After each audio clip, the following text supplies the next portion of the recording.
Hello, everybody, and welcome to Pogchamps, where we are going to be bringing streamers together from a variety of all different backgrounds to face off in chess. I'm joined today by the one and only GM Hikaru Nakamura, who was really a big force behind the vision for this event. Hikaru, thanks so much for thinking about this and being here.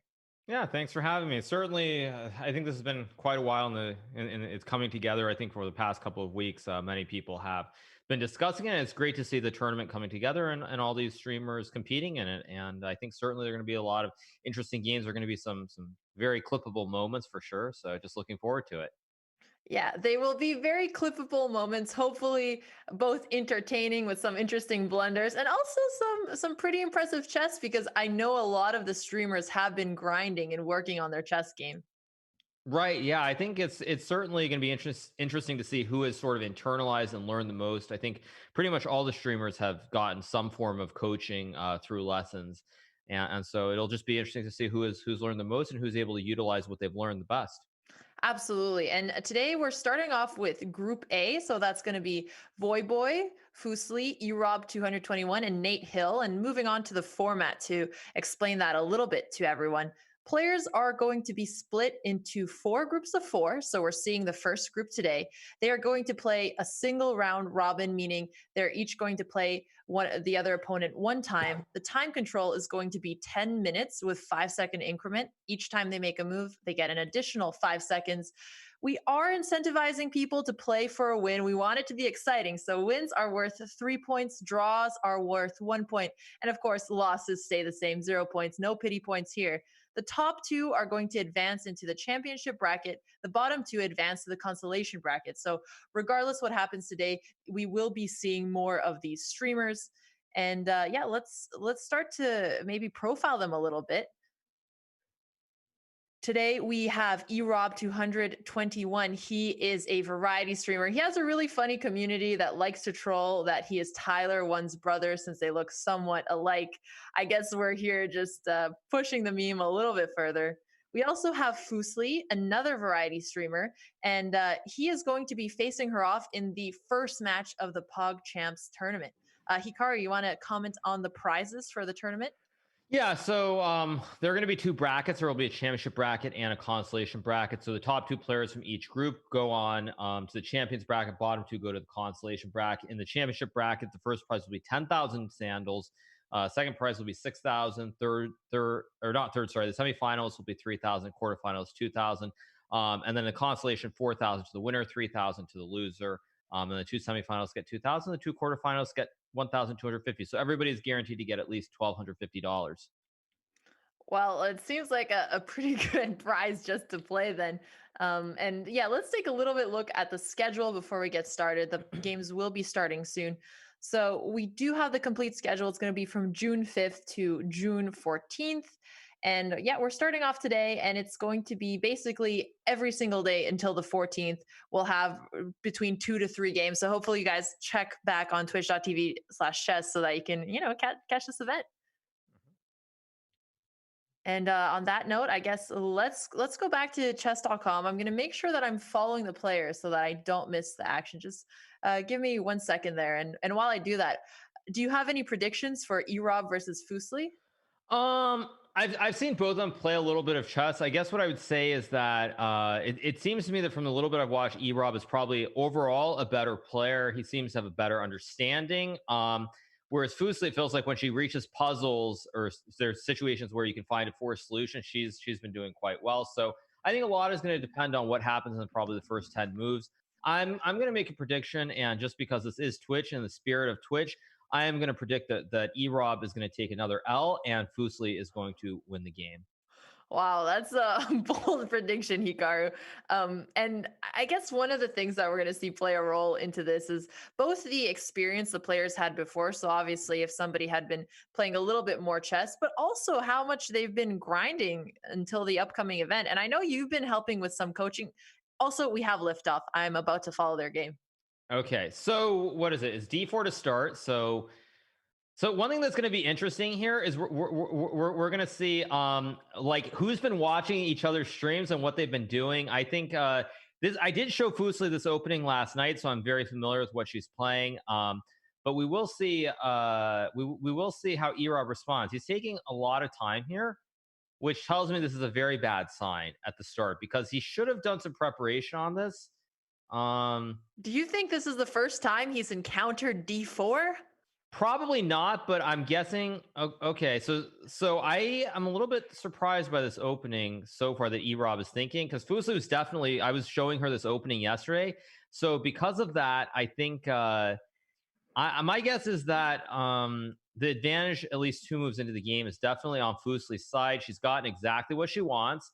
She wants to push her pawn and free up the bishop on the light squares. Actually, since I literally did a lesson, I feel like I'm repeating myself from what I said last night. But again, you guys, the other thing that's going to be important, and I think that we're going to see a lot of this, is that the time situation, the management of the time is going to be very, very important. Um, so let's see what happens. So I think this is a very critical moment already. We'll see if okay, Erod plays c5. Okay, so now Fooslie should remember this because she does have a very good memory. She's gonna build the hat here and then put the bishop behind or underneath the hat. So far pretty standard. Nothing too special. Okay, and now she gets what she wants. So she should of course put the bishop in the hat. I love the way you're you're explaining these strategies. The bishop in the hat. That's the first time I've heard it for the London system, but that does make it a little bit easier to remember. I'm surprised though because it does seem like Erob is also playing theory. How are your expectations in the sense that players focus on theory versus just playing basic opening principles? So I think the thing that's important to remember is everybody has some basic setup that they're looking at, and I think that the critical thing to remember here is who has a better memory. Like this opening specifically, Fooslie, I showed her this exact position from a different move order, and I think she remembers it because she played this move b3 very quickly, whereas I would sort of expect her to get confused more easily if she hadn't looked at this before. So Erod plays c4. Okay, so this is a very tricky move here. This is actually not a good move though. She should probably move her knight out here, but we'll see. We'll see what she does. Yeah, it seems like he's trying to bait her into taking the pawn on c4 and going for a move like queen b2 that's Hmm. attacking the rook and putting pressure on c3 at the same time. If the knight moves, that can become a little bit of a tricky situation. Whoa, she saw Yeah. it. Hmm. Are you a proud coach, Hikaru? I'm very happy with what I've seen so far. I think I said this on stream last night when I did coach her. In the short term, like even in the little bit between like reviewing the moves and then when she played later, she seemed to be the person who was remembering who was remembering her ideas better than anyone else. So I think it's not that surprising to me because I had already reached this conclusion last night. But she's already winning the game if she takes the pawn with her white pawn on b3. Just capture that pawn, and she'll be up a pawn. She'll be +1. Okay, she doesn't do it, so I guess it's still okay. She's trying to follow the original plan that I looked at with her last night, but I think we're going to see a lot of back and forth. I am actually very happy to see though that there have been no mistakes. Like nobody has blundered anything. Um, no Well, one's blundered any material minus yet. the pawn on c4, but that's small enough. I guess we could pretend it's Right. I guess what I mean though is like when I've seen most of them play just random games, most of them have been playing bishops or knights or rooks very early, like within the first 10 moves. And the fact that we're already to I think like move 6 or move 7 is it's very good to see how competitive this game is. Yeah, that's fair because for a lot of people who are starting off chess relatively new, you can have fantastic memory like Fooslie and start to remember the opening repertoire. But what you really need just time to train is your pattern recognition so that you don't fall for tactics. So, I mean, how much do you think these games are going to be determined just by basic tactics? I would say, I mean, I think some games are going to be big mismatches where one person is just much stronger. But in a game like this, I would say most likely it will be determined by who spots the tactics. I think both sides will probably make mistakes, so I don't think you're going to have any games where one side makes a mistake that's fatal Yeah, or lethal. fair Let's enough. keep it in the Twitch terms. I like that. So it seems like Fooslie now she has gotten control of the center here, but Yurov is making some really intuitive moves by just trying to develop. He has forgotten about the pawn on c4, but as you said, that probably shouldn't make the decisiveness of the game. Right, but already it's very critical. I think Erob is in quite a bit of trouble here Because the problem again, and this is one of the reasons I showed Fusa this opening yesterday, is that it's very easy to come up with a plan. Like White has developed the knights, White only needs to develop the one bishop, and then get the king out of the center. And position is very, very critical for Erob. Like very critical already. He's okay. So he takes a knight, which is probably the best move. Fooslie should take with the pawn here. So you like Fooslie taking off with the pawn because you want her to keep her bishop pair. And Hikaru, it sounds like she's listening to you. She's been a good student. Yeah, I mean, it's a very tricky position. Both players are going to probably make blunders for sure, but the fact that they've reached they've reached a position out of the opening phase where you really aren't seeing any major mistakes yet. It's going to be a fun game, and they both are moving relatively quick now. Unfortunately, Bishop D3 is a bad move, but Erob misses the pawn. Yeah, and Which I'm is very drawing arrows surprising. here to show people. Yeah, so Erob could have taken the pawn on e5. It was attacked twice by the two Mhm. knights. And now we'll see if Fooslie sees how she could defend it. She can either capture first on d5 and then bring her knight to f3, or she could just bring her knight to f3 right away. Or Right. Hikaru, what do you think about queen h5? Should she go for a I little? think, well, I was going to say, based on what I showed her yesterday with a similar setup, Queen H5 is the move that I would expect here because I did show her a very similar position. So if she does remember kind of the concepts, I do think she will play Queen H5, but we'll see. We'll see. I kind of hope it's going to happen just because it would be fun to see how Erob is going to defend. I mean, even if he makes a move like h6 or he pushes one of his pawns, his king is already going to start getting a little bit more weak. Right, right. So I think she'll play it based on what I saw yesterday and based on the her ability to remember ideas. I kind of think she's gonna play it. But oh, You're she does right. it. She Okay, here did. we go. Here we She did. go. Okay, Okay. you're guessing the moves very well here, Hikaru. I Yeah. mean, it's kind of a compliment at your rating to be able to guess 900 moves. So you're welcome. Well, I mean, I think more than that for me, it's not so much about guessing, it's the fact that oh my gosh. No, Oh, here comes the Erob, L. Here no, comes the not L. like this. Here comes the L. Oh, oh. Oh. Oh my god. Hikaru, Oh I'm my, not gonna lie. Your laugh is even funnier than that checkmate. oh my gosh. Oh. Oh my gosh. Oh my gosh. Oh. Oh no no no no no no no. Well, Oh no no no. um, Fooslie, nice job. She went for it. It paid off. Yeah, so we definitely finished this game a little bit earlier than we had planned, but huge shout out to the almost 35,000 people watching Fooslie go for this incredible checkmate tactic that did actually pay off. So thanks so much everyone for being here. Wow, that's shocking. Once again, big shout out to everybody who's watching. I actually am watching several of the chats. I I'm kind of stunned. I'm not stunned that she won, but I'm stunned that literally what I showed her actually actually like worked. I'm stunned. I'm really stunned that literally exactly what I showed her played out. So it's just amazing. Well, you Amazing. saw into the future here. I guess, I mean, one thing then that just seems like a really good coaching strategy is telling the players some tricks to go for and also how to defend against some of these basic checkmate ideas. Because if you don't see them, maybe they're not so obvious. I'm sure he's not going to fall for it a second time, but the first time it's a bit tricky.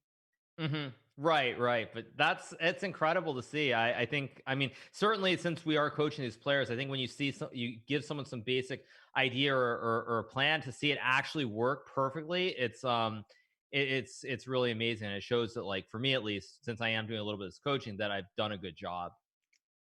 Definitely so. So Fooslie takes 3 points for that win, and she will be joining us on the stream soon. So we'll actually be able to talk to her, and you can maybe give her some praise for remembering all of the opening that you taught her.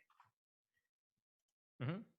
All right. So I guess in the meantime, we can look over the game a little bit and just show the audience where we think the first mistakes were. So is there a particular point you would like to start off at? Yeah, so I think the first step is I'm really curious if Erod prepared this pawn push, because to me the moves that he played up until he pushed the pawn looked very normal, like something that Hmm. I think he was working with Hans Niemann, the international master, and I see it felt like this was normal. Then he played c4, so I'm wondering if he had already looked at this or if this was when he was kind of on his own at this point in terms of pushing this pawn, because it seems like a very surprising move to play out of the blue when you've played a bunch of normal moves. Right. It seems like if it wasn't part of his preparation, maybe he thought he was going for some type of tactic. What would you recommend that he tried instead of that? I think the obvious move here would have been to bring his bishop out on light squares, like bishop f5, for example. Try to mirror the white bishop and then try to push the pawn up to e6 on the next move. Oh, And sorry, just one second. I have to get back to the game. Um, who are we following? we are following Benjamin Bach and Bulldog accidentally Okay, because I okay, think I was okay. already following them. So just give me a second. But while I pull it up, can you maybe talk a little bit about what general strategy advice you could give to him to improve for his future games? Yeah, I think the main thing is I didn't like that it had a lack of flow. Like the way he played bringing the queen out was completely fine, but it wasn't based on a fundamental idea, because you generally want to bring your bishops out, your knights out, get your king out of the center before you try to attack really early with the queen. So it just felt like he went for something that was kind of like trying to cheese. But if your opponent has a basic idea of how to set up against it, then it's probably not going to work, and then I think you get lost way too quickly in terms of in terms of trying to figure out what to do. All right. Well, thank you for sharing that chat. We will be back soon. We are just cutting to a small break. Thanks so much, everybody, for being here.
And we are back, everyone. We are joined by Fooslie, who just checkmated her opponent in 13 moves, as well as by her proud coach, Hikaru, who actually taught her a lot of this opening theory.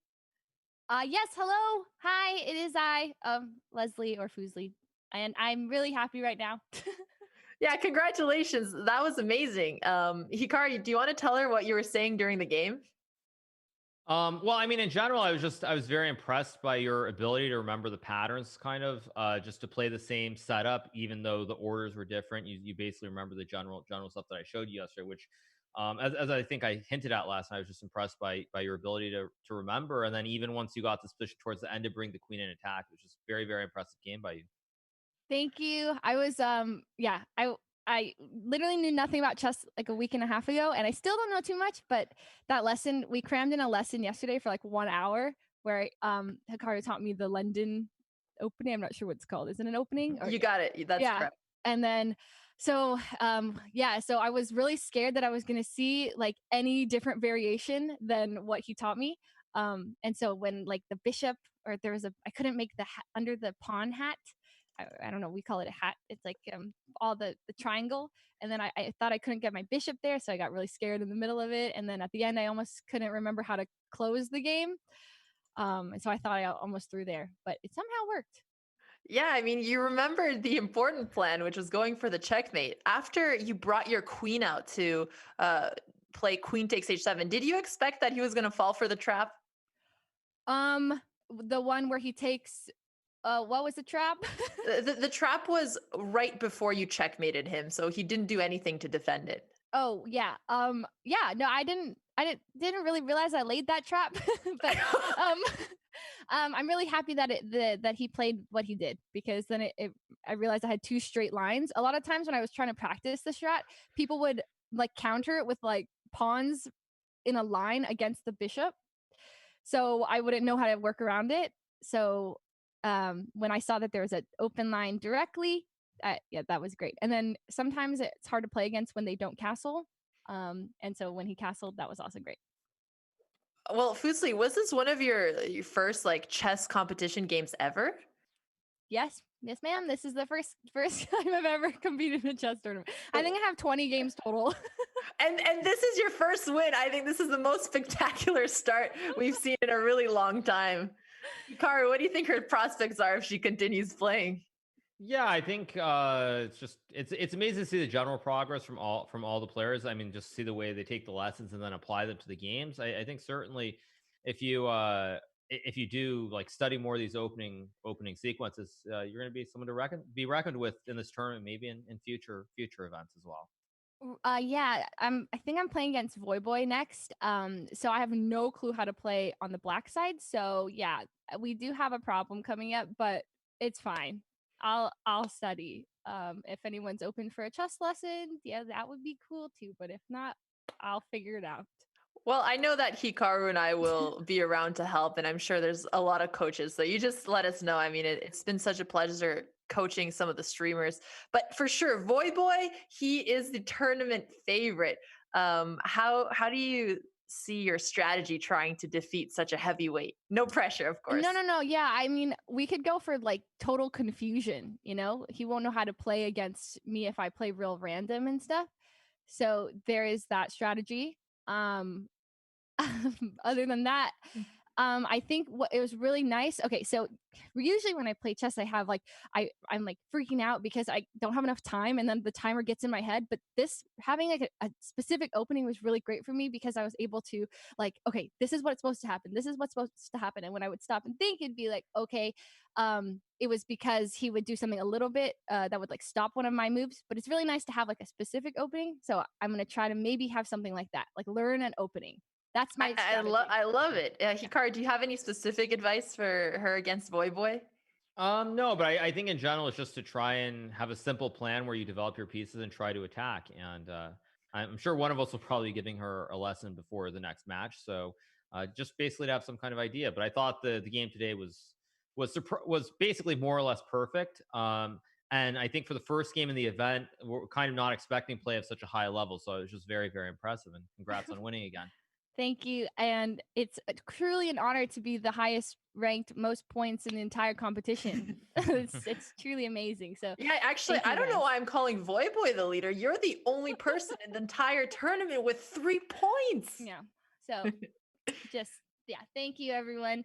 And thank you guys for having me. It's been a really good experience so far. And if I drop out now, I'm technically undefeated. So No, that is true. But before you go, we talked a lot about the chess. I know that you're a variety streamer and that you've been streaming for quite some time now. Can you share a little bit more about your channel with the audience? Oh, sure. Yeah. So, real quick TLDR, I am a streamer. I started 5 years ago, and then I started with League of Legends, but then I realized there's other games in the world, so I played CS:GO, and then from there I tried other shooters, and I realized I like shooters a lot more.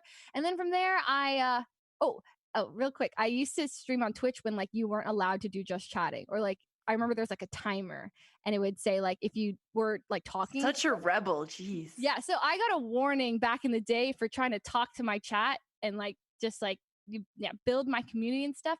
But now, yeah, it's great to see that I can just do whatever. So sometimes I just chat and I play games, I sing, I do a bunch of variety. So yeah, and so that's pretty much my channel. That was a really bad summary of my stuff, but I never know how to summarize.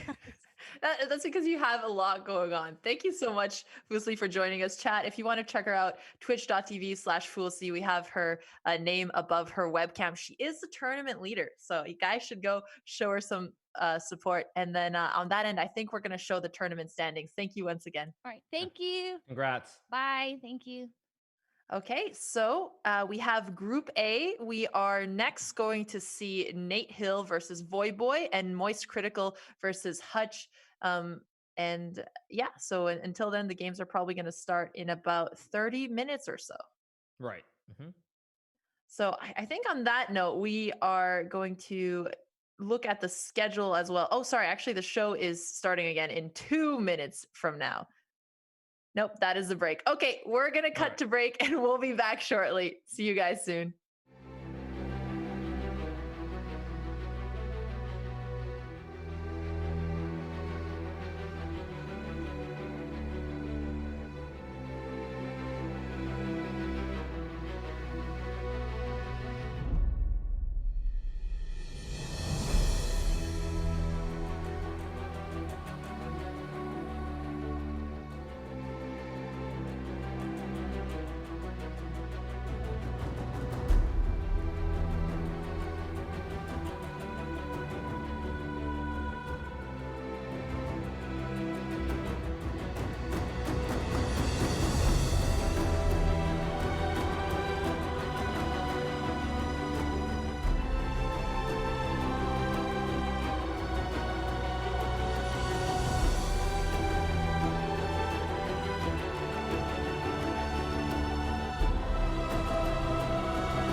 And we are joined now by Erob, who, may have had a rough start, but it's just the first game.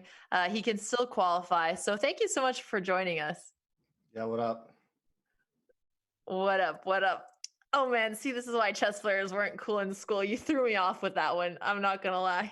Threw you off with what?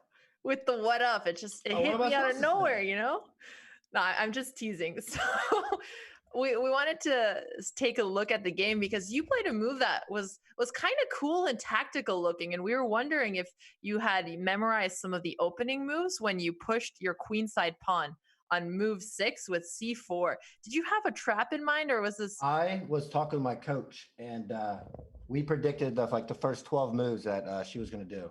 And I was expecting her to bring her queen there instead of pushing her pawn forward one. And I Mhm. was going to attack, but she didn't do it, and it just blew everything off, and I didn't know what to do from there. Ah, that's fair. So you continued with the plan that you had originally been taught by your coach. It makes sense if your opponent deviates a little bit tricky. So you had planned her first 13 moves, you said? Yep. All right. Well, do you think that strategy was helpful, or do you think maybe in the future you're going to adapt it a little bit? Although I lost, so I don't think it helped me very much. I'm probably going to change it up. All right, fair enough. So then on move Queen H5, do you think you played too quickly to miss the checkmate tactic, or what happened there? I'm stupid. I don't know. I messed up. I don't know. It happens. It happens to everybody. We're sorry to see it there. And I mean, it's always tough to do any type of commentary after a loss. I think Hikaru can also comment on that a little bit. Yeah, I think certainly it's very difficult, but I felt that you understood the basics of what you were trying to do. You just got a little bit caught off guard, and it is the first game of the event, so there still are many more games left to be So played. I can still qualify? I think looking at your group, I think you have a chance because you have to play against Nate Hill, who I think you're a little bit better than. So yeah, you have competitive games coming up. I think it's definitely possible. Yeah, it's only Right, one game. because Nate I cannot lose to a Hill's. Fortnite player. I cannot. No way. Well, at least you have the next goal to continue. But regardless, I mean, there's going to be both a winners and a consolation bracket, so you're going to get more games and can compete for prizes regardless. Cool. Which at least is some silver lining there. But maybe we can switch a little bit from the chess topic, since this was a tough game. I know that you do a lot of different variety. Can you talk to us a bit about your stream? I get bullied for a living. That's pretty much. I come online, my chat, they trash talk me for about 6-7 hours every single day. We play some games. I die a lot in the games, and that's pretty much it. Anything you want to say to trash talk your chat back just one time? Oh, they made me. I can't trash talk them. Oh, that's so much. That's so much love for your community. I really respect it.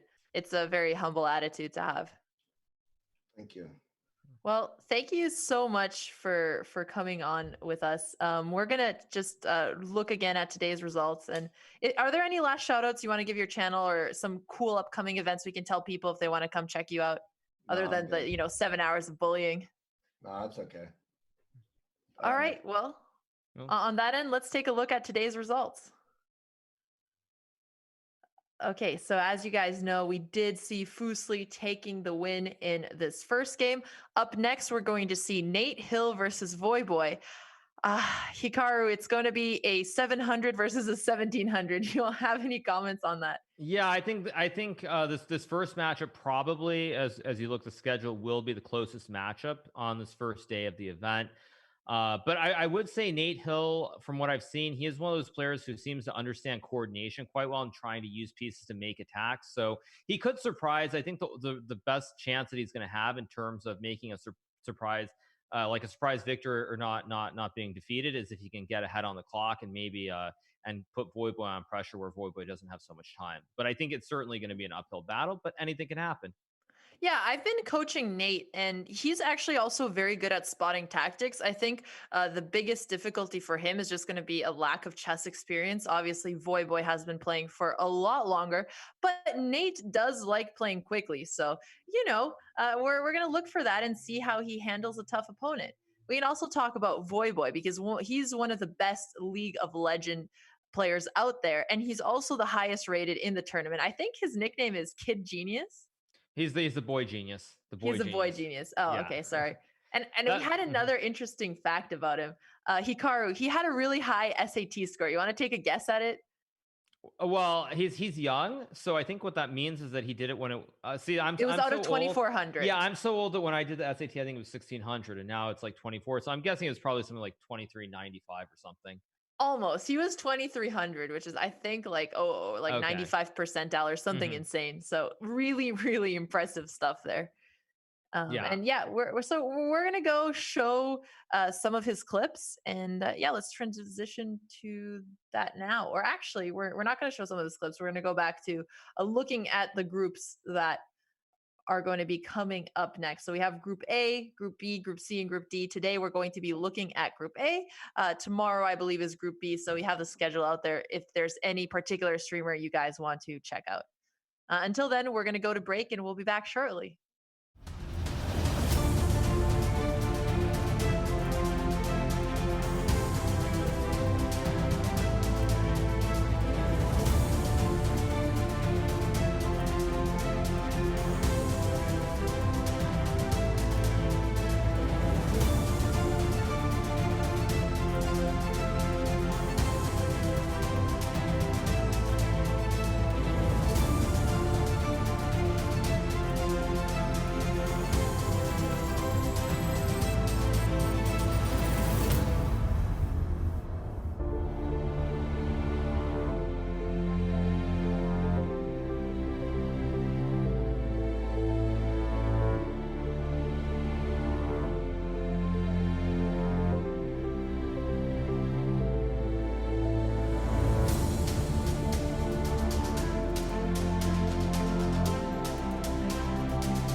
And we are back, everyone. We are actually watching Voyboy. Shout out to all 40,000 of you guys.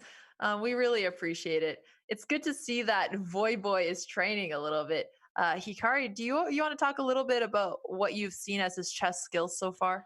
Yeah, so I've been very fortunate that I've had the opportunity to play the Boy Genius a couple of times. We played some games where I was blindfolded. We also discussed his general upbringing and how he got into chess. I think he was much younger. He took some lessons when he was young, and there was a funny story about how I don't know if you're familiar with the story, but his mother wanted him to be. Oh, this is a great one. Be a good chess player like Daniel Naroditsky, which of course is it's pretty funny. I think at the time Daniel wasn't that strong, but certainly Certainly, to have your mom compare you to someone who goes on to become a very strong grandmaster, it's pretty funny, to put it mildly. I think those are extremely high expectations for anybody. Yeah, that's definitely big shoes to fill in. But, maybe his mom can be proud because although he's not Daniel Naroditsky, he's one of the best League of Legend players in the world. And hey, he might end up being one of the Pogchamps champions. So that's also a title to strive for here. Yeah, I think certainly he's one of the favorites. There are several people who have been really working very hard. I think at the moment he has the highest rating by probably about 100 points, or a little over 100 points. So it's going to be interesting to see what happens. But I do expect him to start off strong here in this first match. Definitely. And who do you think some of his biggest competitors will be? If I look overall, I think the biggest competitors, probably for sure, Hutch and Box are the two guys who are the closest. After that, I would say possibly Forreston, although his ability to avoid getting tilted is going to be is going to be very critical, because as all the buys know, he's had some issues with that over the past couple of days when he's playing against some people. Just like he loses focus for a couple of moves and bad things seem to happen. But I think Forreston is one of the strongest players as well. So I would say those are the top four. But I do expect somebody to surprise, and possibly be a contender as well. Fair enough. Well, I see chat going wild as you said that. But hey, it's a good thing because if he learns how to deal with rage quits in chess, that's a skill that might even pass on to the other games he plays. Right, exactly. Yeah, but another thing that I've said on my stream a few times that I find very interesting is it seems like the League of Legends players are the ones who have the most natural ability to just sort of buckle down and study the game of chess during this period between when the invites were sent out and the actual competition occurring. So I think it's certainly it's interesting to note the way that it seems like it's pretty universal that all the league players are really working very hard. That's interesting. Do you think it's related to some of the mechanics you learn in League, or just because it's a game that you need to grind a lot of hours in to get better? Right. So, I mean, I actually was having a conversation with Voyboy the other day about this, and I think what he was saying is that essentially because you have to grind a lot just to get better, you keep playing over and over and over again. That it's just sort of a natural ability that you get used to it. And chess tends to be the same way, where it's all about just practicing over and over again, playing games, doing puzzles, and I'm trying to improve. So I think maybe it's that more than anything, just the ability that you have to keep doing it over and over and over again. Got it. Well, speaking of things we're doing over and over, we want to remind people of the format because I know a lot of people are coming in and out. So, for PogChamps, for all of the streamers, the players are split into four groups of four.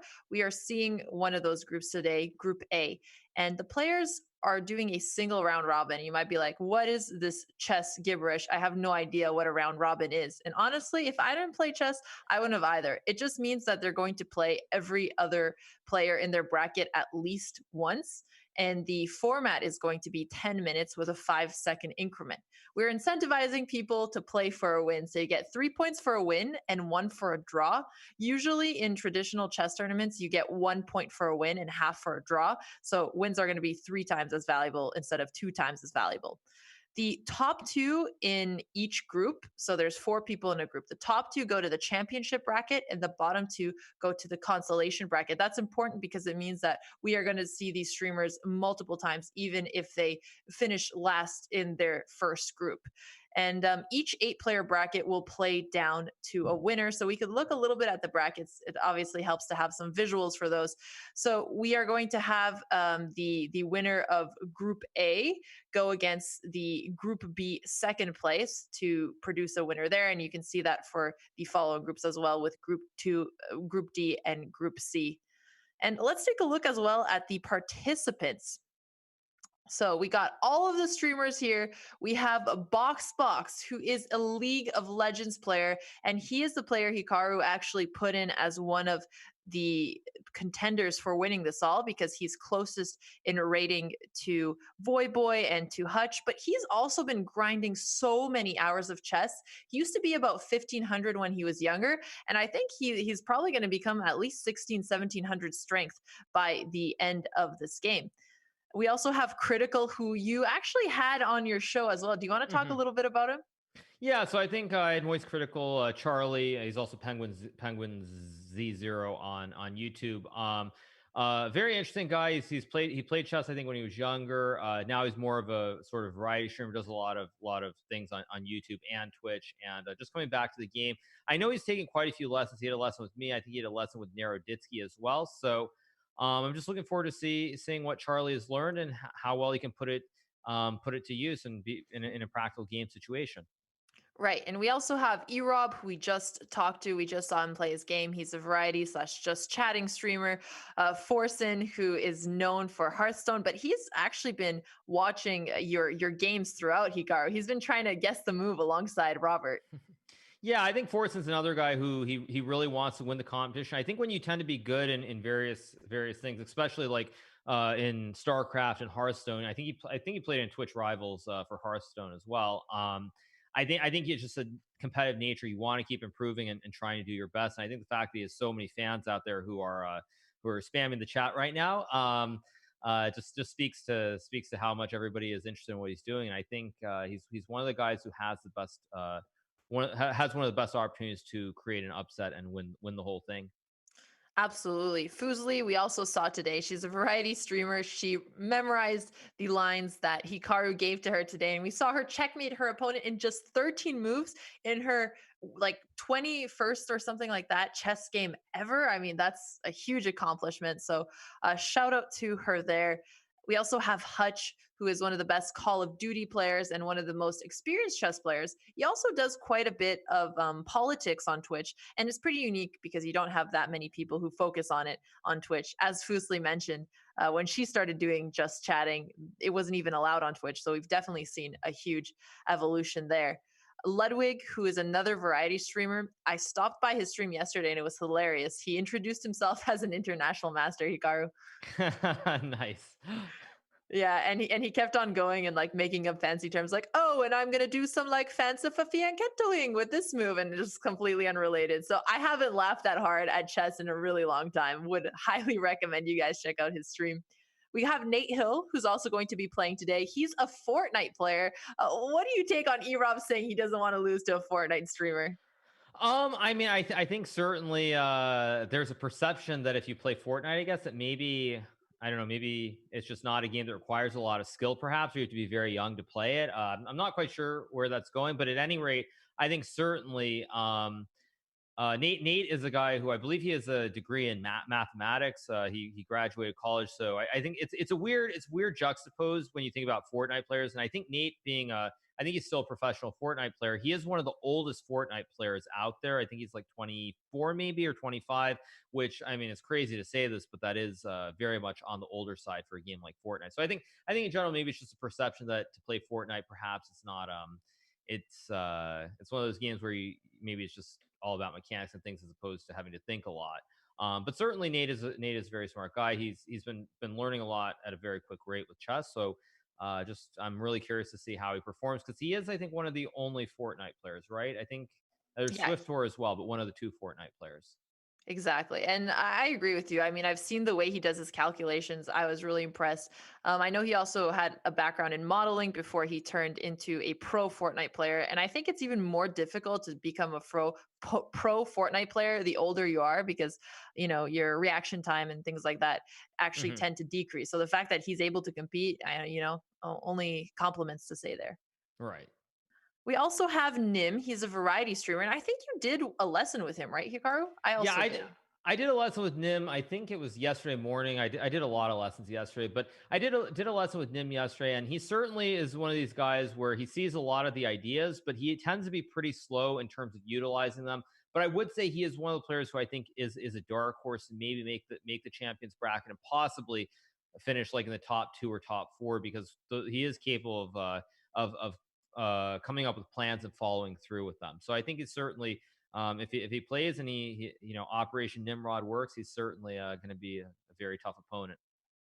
Certainly. And we also have Papa Plate. He is a German variety streamer, although I know that he sometimes mixes English swearing with his German. So, switches the language when it counts. Hmm. Well, He's one of, it's Papa Plata, I think, or something. It's not plate, but oh, well, just thank since you. there are German people watching, I'm sure. Sorry, can you say that again, Hikaru? I think it's plata. Like it's Plata. sort of platter. It's like the I think that's what I was told yesterday. So yeah, Well, thank that's you. what I was told. No, I appreciate you correcting. Thank you on that. And we also have Slicker. He is a Counter-Strike player, and he just recently got signed on Team Liquid. He is hilarious. He has been out there giving the chess players branding advice. So, for example, he was jokingly telling Hans that he should become the edgy streamer and get like a little queen tattoo under his eye. Oh, wow. Okay, that's I had not heard that before. That's certainly an original idea. Slicker, I think, is one of the guys who's he's very funny. I mean, but he's very out there as well, and so it's very interesting to see his take on, especially on the chess world. I think I saw a couple of the clips that he did on I Am Hans Niemann, and they definitely were different than what I think I'm used to seeing. But he's a great entertainer, and one of the most popular streamers in this event. I think a lot of people are curious to see how he does and to see sort of the lighthearted trash talking that's going to happen. I know I was watching him play Yasuo in a match, and the trash talking between them was really, really funny. Yeah, I saw that game. He was down 8 pieces and he managed to stalemate with his fighting spirit. So it was pretty entertaining to watch. We also have Swifter. Actually, he's the other Fortnite streamer. I guess we should have mentioned that. I know that he's also competitive Call of Duty. So that's probably more of Mhm. what I thought him as. And he has trained with Grandmaster Daniel Naroditsky. So we'll see if the lessons are going to be useful.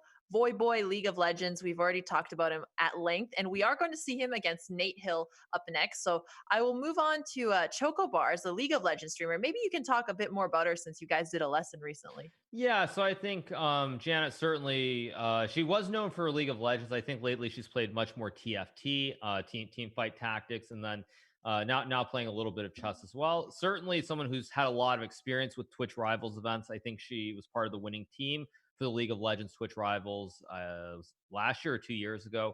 But someone who's also pretty new to chess, like Fooslie, like Swiftdoor, and Nate Hill as well. But again, I think anything can happen. Just like I did with Fooslie, try to give some basic opening advice, and hopefully it works out. But again, I think everybody is working really hard. They're studying a lot, and everybody has their opening strats that they're going to come prepared with, and it's a matter of whether they work or don't work. Right. And we'll just move on to the last two streamers as well. XQC, Hikaru, and XQC have done, so many hilarious collabs. XQC used to be a formal professional Overwatch player. He's now a full-time streamer with the most watched in this entire group. You guys have a fantastic relationship. Any words you want to add?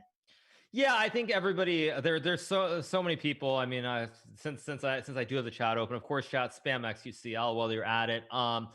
But yeah, I think certainly the most entertaining, the guy who got this whole thing started in many ways by doing the collaboration with me, and it took off from there. It had its own life. I remember I saw some comment that said something along the lines of this XQC altered the timeline or something. What's happening now should never have happened, or it's like a butterfly effect. And I think in many ways he deserves a lot of credit for this. And even if he's not the strongest player, the fact that he's raised the profile of the game of chess by playing it on stream, doing the collaborations with me. It's really amazing to see, and he deserves a lot of credit. So just really interested to see how he performs. Obviously he's played more chess, I think, on stream or just online in the last month than I think anybody else, and I don't think it's even close. So hopefully he'll remember some of the things and he'll be able to slow it down a little bit and trust his instincts, because he has very good instincts, and he might be a threat actually to make the champions bracket as well if he can beat Yasuo. All right. Well, speaking of Yasuo, he is a League of Legends streamer, and I actually did a lesson with him yesterday, and he told me he'd only been playing for 3 weeks. I've never seen anyone pick up the game as quickly as I felt that he did during our lesson. So really impressed with his performance so far. He said that he watches a ton of chess videos before he goes to bed. So clearly that information is sinking in. But on that note, let's just preview the next match. So we're going to have Voyboy with the black pieces against Nate Hill. Voyboy, League of Legends, Nate Hill, Fortnite. The rating difference is definitely pretty large here, but as Hikaru mentioned, if Nate is able to play relatively quickly, he does have good mechanics. He might be able to pull off an upset. And Yeah, sorry, go go ahead. ahead. I was just gonna say, I think in general, it seems like he's pretty good at the puzzles. So I don't expect a surprise, but if he can play relatively quickly, there is some chance. Actually, what are the colors, by the way? Nate Hill's going to be playing with the white pieces. Okay, so I think the fact that he's playing with white means there's more of a possibility of a surprise, because I think when you play with the white pieces, it's harder for your opponent to cheese you with black, and I do think that that if he can get out of the opening stage again, that he'll probably get a game. I don't expect him to pull off an upset, but again, you never know if Voyboy's a little bit slow, something could happen, and we'll just see that. And that's why you play the game. Is the result is not predetermined. Anybody can win. Right. And even just beyond that, if he's able to hold his own against Voyboy, it'll already be very impressive to, try to guess how he's going to do in the overall tournament. Right. On that note, you guys, we are going to cut to break and we'll be back shortly. See you guys soon. And shout out to almost 45,000 of you guys. Thanks so much.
Welcome back, everyone. We are about to see Voyboy, twitch.tv/Voyboy, League of Legends streamer, at about 1700. So the tournament favorite take on Nate Hill.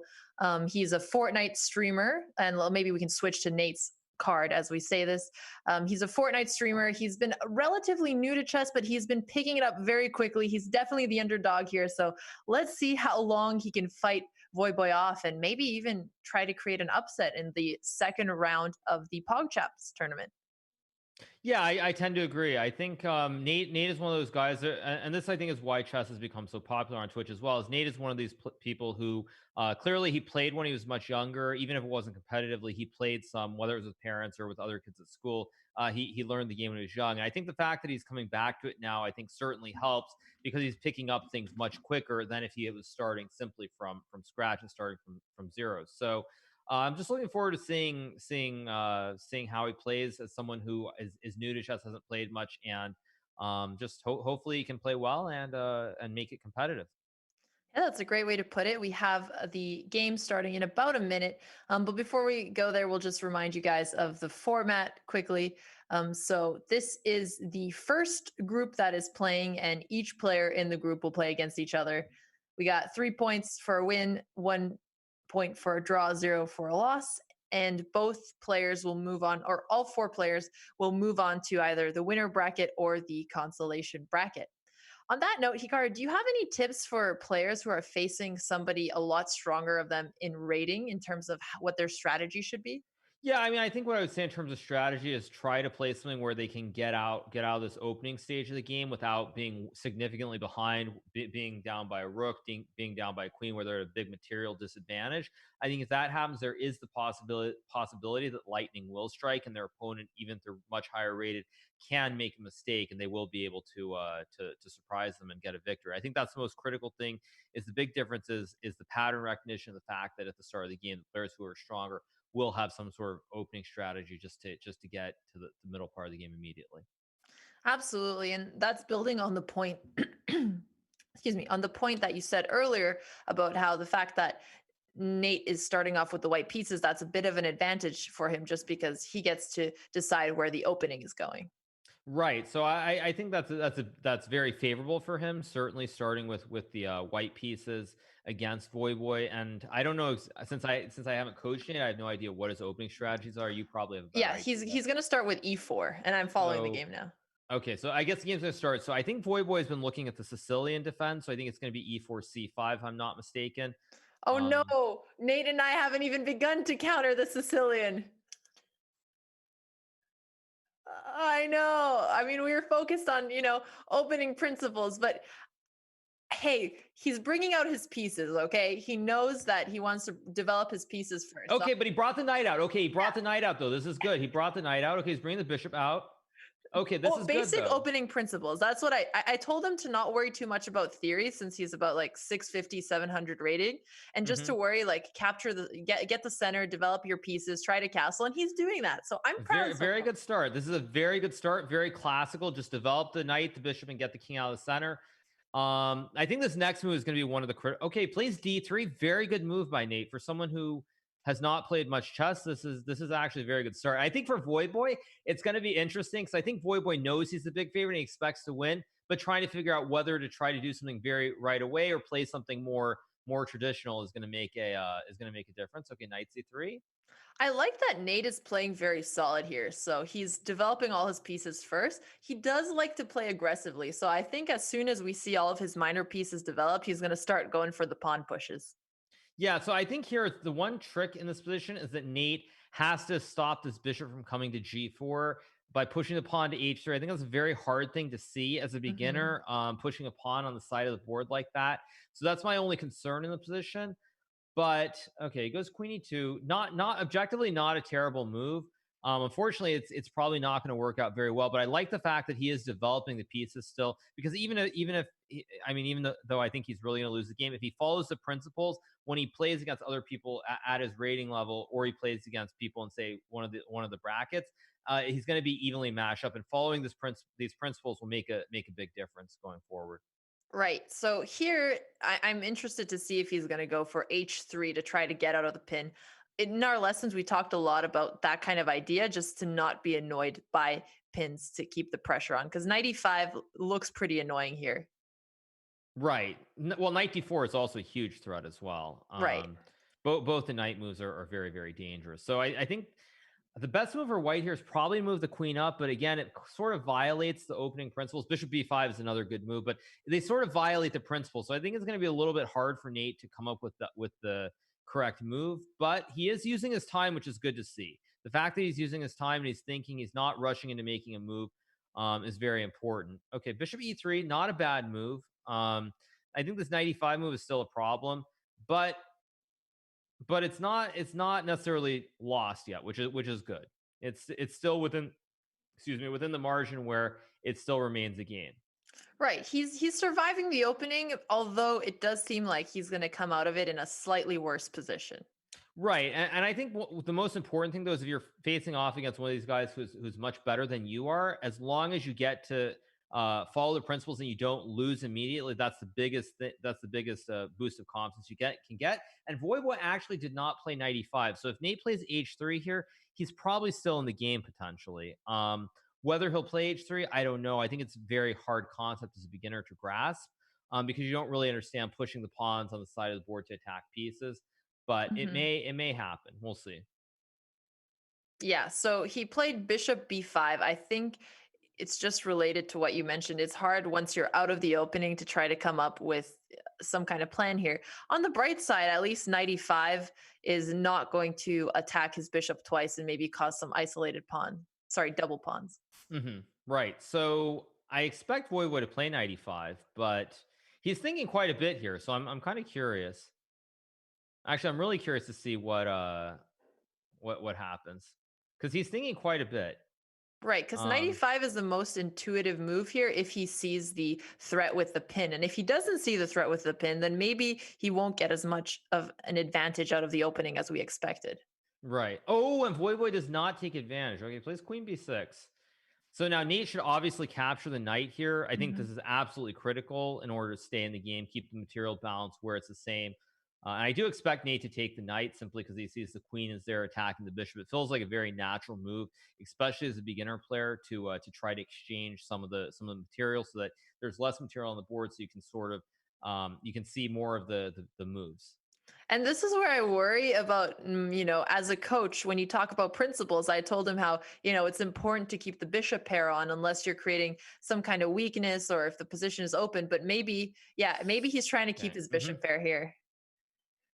Right. So he's trying to keep the bishops. Again, 95 is a good move. I'm a little bit surprised that Voyboy is not playing it. There's a little bit of a sign, I would say, of weakness. I think some of the other top players who I'm sure are watching, like specifically Box, since I'm 100% sure he's watching, or 99%. I'm not going to look to see for sure that he is, but I'm sure that Box, this is the sort of idea that Box would spot right away. So I think for someone like Box, if he's watching, he's going to sort of be sensing that maybe this is already something like Voyboy isn't seeing all the ideas and just doing the scouting ahead of time before the next bracket.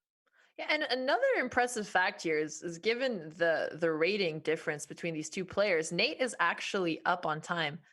Whoa, and Voyboy is actually helping Nate with a plan that he wanted to play, or that we wanted him to play regardless. So yeah, so I think Nate should take the knight. Again, there only really are two squares where the bishop can go. I guess Box isn't watching this live, but I know that he's going to see that he's going to look at the game later. That's just the kind of guy Albert is. And if not, somebody should clip what Hikaru said and send it to him, because Box has been taking this very seriously. Right. So I think I do think that Nate will take the knight most likely.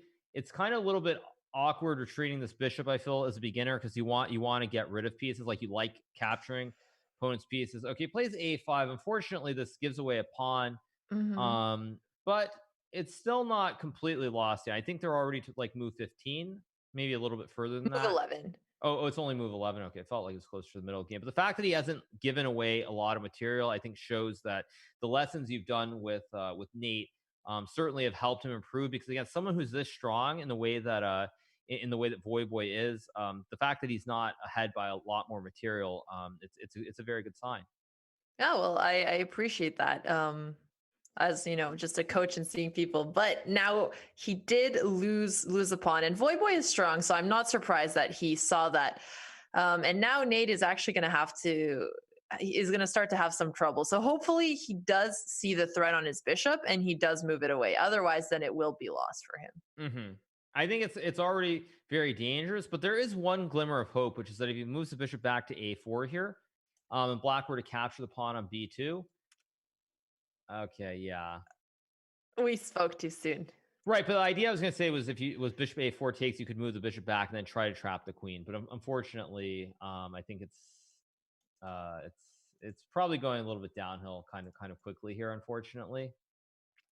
Yeah, and I mean, I think that's a fair point because learning more middle game strategy takes longer than getting the opening principles down. Right, exactly. So I think that's kind of the that's the hardest part is like Nate developed the pieces, but then there were no sort of open files to use his rooks on, and I think understanding how to move the pieces and then the middle game just move, it's not something that comes naturally unless you played quite a bit of chess, and so yeah, but it's still quite good though. I'm quite happy to see that Nate got to this point in the game without being down significant material, so it's a good sign. Yeah, I was gonna say that maybe Voyboy may have fallen for the trap where if he took on b5 earlier, then Nate would have had a fork on c7. But Voyboy did calculate that out, and now the b2 pawn looks like it's going to hang as well. Right, and I think because of that, it's already one night, barring some kind of huge mistake from Voyboy. Okay, but he plays c4. Okay, this is going to be an interesting point too because here, if Voyboy moves the queen to like b4, then White can go bishop d2, Hmm. and you attack the queen and the knight. So, I Or mean, if if he he goes takes on b2, then you can trade off the queen and take the knight. right, so I think it's still winning if you drop the queen back to b6, but I am quite curious to see what Voyboy does here. Okay, he Okay, did he drop it to does. b6. Hmm. He did find that. Um, and I guess there's some tricky plans that are still wrong here. Ideas like I was going to say b4. The problem with queen d2 is now we might see knight b3 and more material hanging. Right, but actually, I do. Even though the position is lost, I do like that he saw the move as a way of trying to attack the knight. So Hmm. even though it's of course not the best move, the fact that he sees a way of trying to attack the knight, it's very good. It's a good sign because when he plays against someone his own level, people are not going to be seeing all these moves, and it should give him it should help him a lot. Unfortunately, in this situation, he's kind of overmatched a little bit.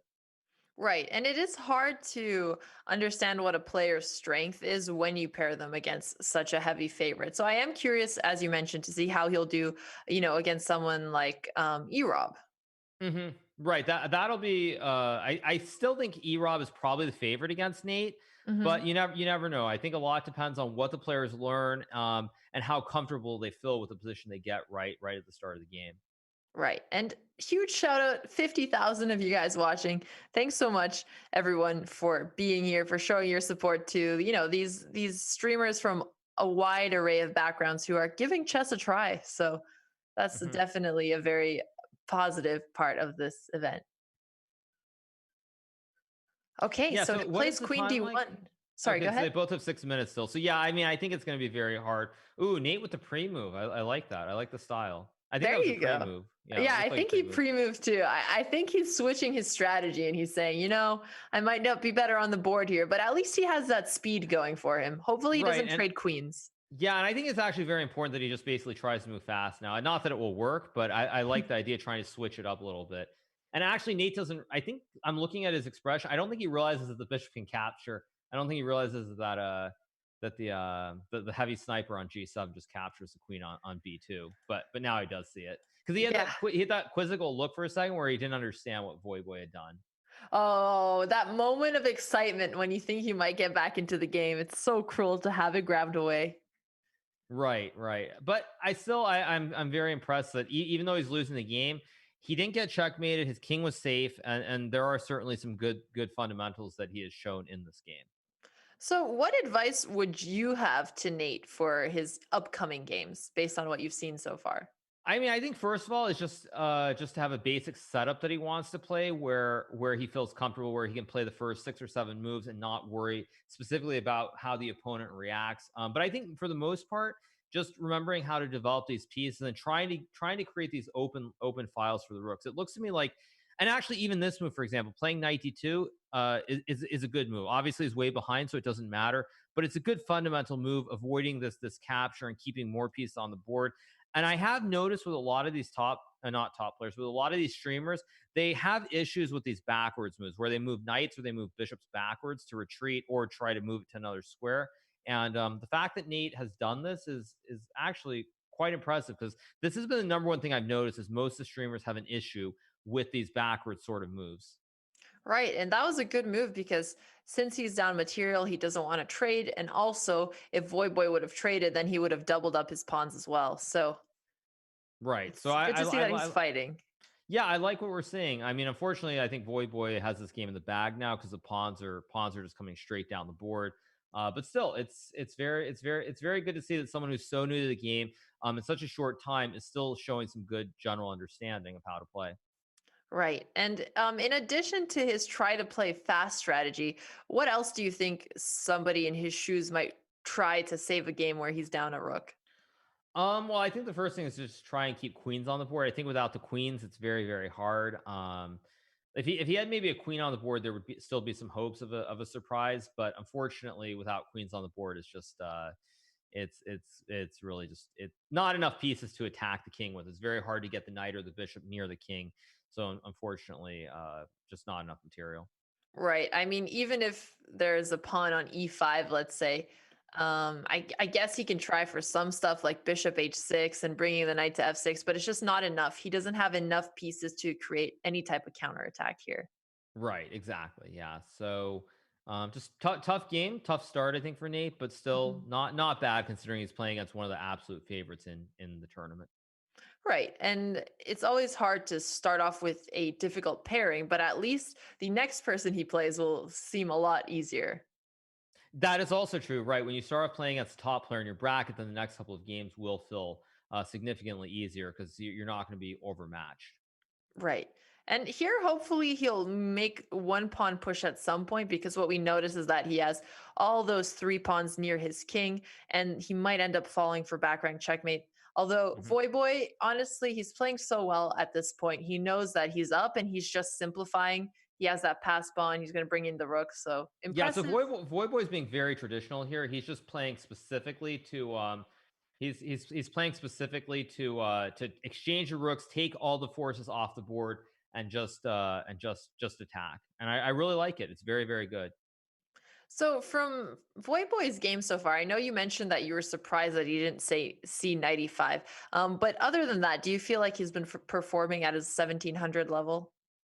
Yeah, I think so far it's been good. The main thing I've noticed with Voivoy is very good at the tactical puzzles, but his issue is in the opening phase. I think if he gets out of this opening set, like first 10 to 15 moves, he's very, very strong. But I think some people will be able to trick him there possibly. Makes sense. And Nate does play h3. This is a good move. He's attacking the bishop at the same time, and he's also making space for his king. So that wasn't actually that easy of a move for him to see. So pretty good call on his end. Yeah, yeah. I like what Nate is doing. I mean, even though he's way behind, he's still playing moves that attack certain pieces, and it's just a very good sign. Even though the result's not in doubt, he's still making moves that are logical. Right. They're just going to get increasingly more difficult here just because there's really, it's hard to defend when you're down. But hey, he finds bishop g5. He's looking towards Mhm. e7. I like his style. Yeah, I like what he's doing in general. Just trying to find the weaknesses in the black position, even with only the bishop and the knight, trying to attack the pawns, or the bishop, like the bishop on a1 with the knight. So I like what he's doing. Um, it's just very good, and I think in the later rounds when he's playing against people who are his rating, it's gonna pay. It'll pay dividends for sure. Voy definitely not his rating. He instantly protects e7. He gives him no options for counterplay, and then he takes his pawn. Just merciless here. Yeah, I mean, Voyboy, I can tell from the way he's playing this game, he's being super safe, just trying not to let Nate have any tricks at all. Just exchange the rooks, exchange as many of the forces as he can. Just taking a very professional, very professional approach to this first game, and really just not giving Nate anything. So it's pretty tough, but this is why Voyboy is one of the favorites in the event. Yeah, he certainly is. And I see chat moving really rapidly as well. You guys are putting quite a few emotes there. It seems like they are trying to create a Forsen's face in the chat, as well as some of XQC's dude comments. Yeah, Mhm. XUCL, always XUCL. But yeah, I see the buys, I see the XUC, like just everything. It's fantastic to see. I think there are something like 90,000 people watching chess across the channel, so it's really amazing. And big shout out to all these people who've been a part of it. I think certainly, as I've mentioned on my own stream, this event would not have been possible without the big streamers getting interested in chess, and then also many of their communities sort of coming up with this idea and suggesting it and turning it into a reality. So I think everybody should be commended for being a part of this. Right, because it is always difficult to pick up any type of new game, and chess is one of those where a lot of people also feel more pressure because people joke, "Oh, Nate Hill offered a draw." Oh, Nice, yeah, nice. rejected. I think, and he offered another draw. Oh no! Well, you can see from Voyboy's the look on his face. You can tell that yeah, it's a good joke here. Oh man. Okay, well, I guess he can still try to stalemate this position. Right. But it's good also to see, like, for example, I think with this match, you can see like they're both in a good mood. They're having fun with it. And I think that's what you want to see at the end of the day. Obviously, if you're in the champions bracket, it will be more serious. But the fact that they're laughing and having a good time, I think it's really nice to see. Right. No, because Voyboy is laughing too. And usually when you see a chess player who gets a draw for in a winning position, they get a little bit annoyed. But when Hmm. it's more friendly and it's newer players, it's nice to see everyone Right, enjoying. exactly. Yeah, and I think it's fantastic to see that it's not getting too competitive yet, and in this early stage, certainly for the people who are new to have a good time and enjoy it. That's the most important thing by far. Well, Nate isn't giving up. So, uh, as you mentioned at the start, you said it would be a good result if Nate was able to survive the opening. Would you consider getting out of the opening just a one minor piece down a success for Nate? I think it's a big success, especially considering the fact that you did not show him any sort of setup against it, right? Like you didn't show him Hmm. to bring the knight and the bishop out, did you? Not against the Sicilian. No, I just gave him Hmm. basic opening principles. Right. So I think the fact that he brought out the pieces very quickly like that, it's a good sign because it shows that even though he was out of his comfort zone, he still found a way to develop the pieces. And I think if someone can do that when they're surprised, it's going to bode well for the future games because the game between Fooslie and Erob was certainly, I think, one of the very few games where an opening was shown to one of the players and it literally occurred on the board almost exactly as you scripted it per se. But if you look at most of these games, you're going to be surprised. People are going to play something that distracts you on one side of the board or the other side of the board, and so the fact that he came up with these ideas anyway, it's very good to see. Right, because it's much more common to see that a similar opening comes with similar plans, but the exact move order is super unique. And I think Fooslie definitely had an easy win because of that. Well, Nate is just trying to survive here. He's about to get checkmated. So f6 is checkmate. We'll see if Voyboy sees it. I think he will see it. Um, Actually, it's very close to stalemate, though. I guess if you capture the pawn, I just realized it's not quite stalemate, but it's very close. Right. So maybe Voyboy's a little bit nervous. Yeah, I mean it's not quite stalemate because there's a bishop on h6, but um, wait, what? Another Did draw Voyboy get offer. disconnected? Uh-oh. Well, no, because I see him in here declining draws. Okay. So he plays f6. Yeah. Okay. Yeah. Yeah. So he sees the f6 checkmate. Okay. All right. Yeah. So I mean, very tough game for Nate, but I was very happy with what I saw in that opening, considering how new he is, and it shows I'm that he just going to hasn't replay down it as that. you say that.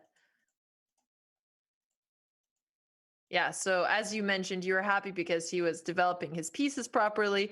And I mean, he was going for, the same structure he plays against e5.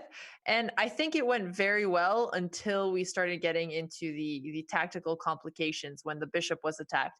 If he would have grabbed the knight, I think he would have had if he would have grabbed the knight, especially before he moved a4, I think he Mhm. had pretty good chances to survive even longer. Yeah, I think that's one of the important things. Also, pushing this pawn on h3, I think it's a very tough concept to explain. But if he had done that, it would have been a more interesting game, perhaps for another 5 to 10 moves. But nonetheless, I think it was a great start for Nate. Really, no nerves. Like I think you kind of wonder, are the players going to have nerves when they play this? Because obviously, being new to chess, it's like I think a lot of people are uncomfortable and they're not sure what they're going to do. But the fact that he just played some normal moves, I thought was great, and I think it's a great start for him. Even though he lost the game, to get to go toe to toe for at least the first 10 moves with one of the absolute favorites overall, and Voyboy is just it's what you want to see. Yeah, and we are going to be bringing on Voyboy for an interview soon. But before we do you have any advice for what you would tell Voyboy so that he can see ideas like 95 in the future? I mean, I actually my take on it is I think Voyboy was actually a little bit nervous because again, he's one of the favorites, obviously, but you never really know when you're playing these players who are new. Are they really that new? Is it just that they haven't Hmm. played in many years? They played as kids, so I think he was just being a little bit overcautious in general. I'm sure he saw the move, but I think it's just he wasn't 100% sure, and it's just like I don't want to really take risks. I don't know how good Nate is. Like he could be a total beginner, but he could also not be a beginner. He could have played, Hmm. like 10 years ago and just needs to remember certain things. So I think that Voivo is just being very, very cautious and trying to take a very professional attitude. Yeah, that makes sense. I'll move through the games a little bit more. So, Bishop E5, it wasn't a terrible move if he had the plan of taking the knight. But after Queen B6 and A4 was played, I mean, the entire next sequence kind of showed that the follow-up idea wasn't to capture the knight. And Mhm. again, I think this is because he remembered his chess principles of trying to keep the bishop pairs. So it's always hard to learn these principles and then know when to break them. Right, exactly. Yeah. And I think especially when you're beginning the game, it's important to know that you can trade bishops for knights. Like Hmm. I think the whole material value should generally be going on the assumption that everything is even. But nonetheless, a5 was not a terrible move. Unfortunately, it hangs the pawn, but if it weren't for that capture, it would have been a completely reasonable move. So I think it's just really good to see the way that the people who are new, how they adapt, what they're learning, and what sort of strategies they're using. Because you're obviously going to see some moves that are not normal, but I thought it was good. I thought it was good overall, and just a few minor things that he needs to work on. But just following the basics is definitely a good start. Right. And maybe just one more tip as we go through the game review. After he did lose the rook, queen takes b2 was offered. In general, it would have been, he would have still lost, but if he was playing against someone his level, maybe he would have had some chances if he kept his queens on the board instead of trading them off here. Because after the Mhm. queens were traded off, we saw Voyboy just go for the simplification. So when you have a piece up, one way to go for a win in a more easy fashion is just to try to trade off as many pieces as possible. We saw him going for the rook trade. Then he started creating weaknesses in Nate's, attacking the weaknesses in Nate's camp, like the pawn on d3. And then on top of that, he didn't give Nate any counterplay chances. Every time Nate had a threat, he just protected it. So I think he finished off the game very cleanly. Right, I would agree with that as well. I thought it was a very clean performance from Voyboy overall. Perhaps against some of the other top competitors, he might have had to be a little bit more precise, but Hmm. overall it was very good. And I think for him, it's very important probably to get off to a good start, clean win without any real drama or nerves or any of that stuff. So certainly the start that Voyboy was hoping for. Absolutely. And to just replay the ending one more time. So Voyboy did promote to a queen. Like we said, he's trying to make it as easy as possible to win. And I like that Nate didn't resign. He even offered a couple stalemates in there for a good laugh. And he tried to put his king in a position where it has no other squares. So, maybe if there wasn't a bishop on h6, he would have had some stalemate opportunities. Stalemate being when the game ends in a draw because your king or any piece cannot move except for the king isn't attacked on the square it's currently on. Right, exactly. And so, I mean, I thought, yeah, it was Voyboy's a little bit too good to make a stalemate, perhaps, but Hmm. certainly trying to get the king on one of those squares where it could accidentally happen is definitely what you want to do when you're way behind. Absolutely. Well, on that note, you guys, we're going to take a short break while we bring Voyboy on for an interview. So stick around and we'll chat with him soon.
Welcome back, everyone. We're joined by Voyboy, who just got his first victory in Pogchamps. He just took down Nate Hill. Congratulations. Thank you so much. Yeah, he actually was playing really well. I was impressed. And then I got a little advantage in mid game and was able to snowball with it. But yeah, I thought it was a pretty good game. Yeah, I mean, was he stronger than you expected based on his, original rating? Oh yeah, definitely. I was really impressed with the opening and stuff because it was funny. I played a game very similar to that like an hour before while I was practicing, and then I was like, wait, this game looks so familiar. But yeah, no, I thought he played really well. Yeah, and Hikaru was actually curious. Hikaru, do you want to ask him about the move you thought he would play after Bishop E3? Well, I thought in this position, after Bishop E3, you could have played this move Knight to E5. Let me see. Okay. Yes. So I was kind of curious yeah. why you didn't play it here, or also even after you castled your king on the next move. I was a little bit surprised as to why you didn't play it. Yeah, that would have been pretty good. I think I might have missed it. I maybe considered it at some point when I was considering other moves, but I don't think it crossed my mind as like the primary play that I wanted to make. But yeah, I see how that would be really good because it attacks the bishop, and then if the knight can move, and if I take that knight, pawn takes, then that king is like really bad, right? So that's really good for me. With the double pawn. So I was just kind of curious if you saw it or you didn't see it. Yeah. But I'm assuming also for you, you're one of the favorites in the event. I was kind of curious if like in this first game or these first like couple of games, if you're just trying to be very cautious because you don't really know. Like most of these players are new to chess, but it also could be something where they just haven't played for quite a few years since they were children. So I was wondering if your approach is like a little bit different, or you're a little bit nervous when like Nate did not blunder in the first like 5 to 10 moves. Yeah, I was like, wait, this guy, he's playing perfect chess. Like, what am I in for? Like, no, I mean, I definitely was like pretty nervous. Like probably here, I felt pretty good about the knight pin and the queen. Like I felt like his queen was pretty useless. So that gave me some like good confidence. But yeah, I mean, like for example, like I played a lot of chess as a kid. I know a lot of other people maybe played quite a bit as a kid or whatever, and just never we didn't become world class players like you guys, but we definitely like loved and enjoyed the game for a while. So yeah, I'm not quite sure how like quite good everyone is, I guess, until I play them. But I'm looking forward to just seeing how the rest of the tournament goes. And yeah, I thought Nate was pretty strong. So I guess, were you a little bit relieved when you saw that you were able to win a piece? I'm bringing up the position on the board here after you got his bishop. Oh yeah, definitely. I had like hype anime music in the background, and it was such like a stable game. So I was like, oh god, like I need to do something hypey to like match this music. And then when he did that, and I realized I could get an advantage, I felt pretty good about like the rest of the game, of course. And I saw that the rest of your plan was just to try to trade off pieces and simplify. Was this something you were doing intentionally? Oh yeah, that definitely. I I think generally as a concept, like once I get a lead, I kind of know like it's better. But I just had a lesson with I am Zura, and he was talking about how like at the beginning of the game, for example, one pawn advantage is in the context of like the whole board, every piece on the board, it's not that important. But like the less pieces on the board, when there's only like a king and like 3 pawns on each side, like a 1 pawn advantage, if you take it as a percentage, well, I said this part, but if you take it as a percentage of like the total strength of like the board, then it becomes like much more significant. So like obviously here I was up a piece, so then you just look to trade. But even if you're just up like a little bit, I'm trying to think more about like, okay, is this like the time when I'm good with like my lead and I just want to trade off stuff? And yeah, I'm just trying to like think more about why I'm like playing stuff and like what my strategy is in the game. And it's been pretty good the last like few days. I started like training more for sure. I can see why you got 2300 on your SATs. We had that as a Wait, fun who fact told about me you. that? It was one of the fun facts that Chess.com shared with us about you. But you just funny. gave such a beautiful explanation to a well-known chess principle. Honestly, better than even I could have had. So that was super impressive. Aw, shucks. Thank you.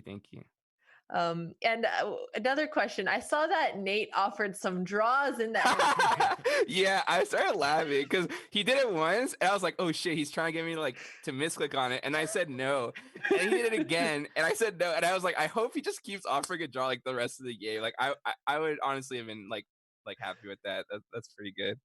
But it was a good strategy for sure. I respect it. Sounds good. Well, I guess moving a little bit away from the chess end, we know that you are doing a ton of streaming. You're a full-time streamer. Do you want to share a little bit with our audience? Oh, you got cut off on the last part. I don't know if it's my internet because my stream died at the end of that, or my whole internet died at the end of that game. So sorry. Can you Oh, repeat I'm that? really sorry. Yeah, so I know you are, one of the top ranked League of Legends players. Do you want to talk a little bit True. more about your stream with our audience? Yeah. I mean, I started playing League in like high school, when I was like, in the middle of like the IB program, and then I just fell in love with the game. I started playing a lot. I started like competing, and I just started streaming like 2011 and like going to tournaments and stuff. And then I was competing in the LCS, and in 2014 I retired to full-time stream, and so that's what I've been doing for like the last 6 years, and I really love it. And yeah, I usually stream League, but I've really been loving getting better at chess and playing it again and trying to improve. And it's been really cool to see like the whole chess community grow, and like you guys, and just like how much love and hype chess has been getting. Because like as a kid, it was like one of my favorite things to do. My dad taught me how to play chess, and I loved it. Like used to play all the time. And so yeah, it's just really like it's kind of surreal to see how much hype and love chess has been getting lately. And yeah, it's really feels good, man. But yeah, I'm definitely still gonna be playing Hella League. I played random stuff all the time, and I'm definitely gonna be trying to improve at chess. I was trying to calculate how long it would take me to become a grandmaster level, and Hikaru's face. and my boy Zura told me if I play for the next 10 years and I put like 2 hours a day in every day, then I might have a chance. I don't know. Does that sound right, Hikaru? So along those lines, yeah, probably more like 4 to 5 hours every single day. But yeah, it would be something insane like that for sure. All right, I'll catch you guys on the chessboard for the next 10 years. Then let's go. Let's do it. Oh man, well, Voyboy, it's really been a pleasure to have you here. A huge shout out, you guys. If you haven't checked out his Twitch, twitch.tv/Voyboy. You are, a big tournament favorite, so you're gonna have a lot of eyes on you. But congratulations for this first win, and thank you so much for joining us. Hey, thanks so much for having me. It's a pleasure, and I'm really looking forward to the future games. And also check out my opponent Nate Hill, guys. He didn't get to do the interview, but still a cool guy as well. But yeah, thank you so much. Likewise. All right, you guys, let's go to today's pairings. As he mentioned, Nate Hill, he is a pro Fortnite player. If you guys haven't checked him out yet, his stream is super positive. They have so much love there. It's a super cozy community. Can I say super anymore? Yeah, you guys should go super follow him. There we go. Moving on. So we are going to have Hutch versus Moist Critical. And I believe we are going to have GM Hess coming. Sorry, you're supposed to be shocked at the news, Hikaru. Oh, but me? I guess you already knew. Sorry. Yeah, I actually saw that on my other monitor. Sorry. Oh man, it's okay. Hikaru too genuine to give the shock there. He's always thinking ahead. But we will be back soon, you guys. We're gonna take a quick break here.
And we're back, you guys. We saw you spamming. You can't have chess without Hess. So guess who we're joined here today?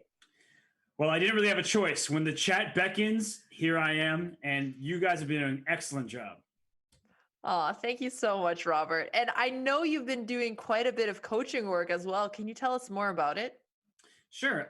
With Albert in particular, Box, we've had several very long sessions that have somehow spun off into philosophical rants and just thoughts about life, happiness, things like that. But I've been very impressed with his play's improvement. I've talked to Voyboy, and we're going to set up a lesson, and he's just played a nice game there. So just tuning into the streams, keeping the players company as they continue learning and growing. It's good to see you coaching the favorites here. You're setting yourself up for some coaching success, Robert. I also was just in Fooslie's chat talking to her after her wonderful win, but she has Hikaru, right? So like the other people, it's gotta give somebody a chance to maybe hurt their own stock by giving my coaching, but just have a unique style that they will not be able to contend with necessarily. Hikaru, come on, man. Yeah, well, I mean, as was pointed out in a couple different spots, I heard that Fooslie apparently beat Box in a game after she played E-Rob. So I feel some kind of like weird like rivalry or something coming on down the road if they both somehow make it through to the next to the champions bracket. So it might be me against you, just as coaches instead of players. Well, can I ask you, like, is it kind of hard for you to be coaching multiple players who are going to face each other? Because it is a bit of a strange dynamic. Yeah, I mean, I think one of the good things, certainly, as you can attest to being a grandmaster as well, is that one of the things is we can play so many different openings. I'm sort of making a mission to try and show them different openings. For example, we could obviously show them the Italian opening or the Rui Lopez every single game. But I think when you do that, there's going to be a very weird kind of crossover where you're showing one person something and then showing another person something that's the same, but maybe a touch different. So I just generally try to show the players some general strategies that are different from what their opponents will do, so that there never is any sort of like crossover in that way. For sure. And I mean, Alexandra, I've seen 0 Botes gambits today, so... Well, you've seen 0 Botes gambits on Pogchamps so far, but I have seen some Botes gambits during the end of my lessons. I'm going to not take responsibility for it, though. I think it happens to everyone.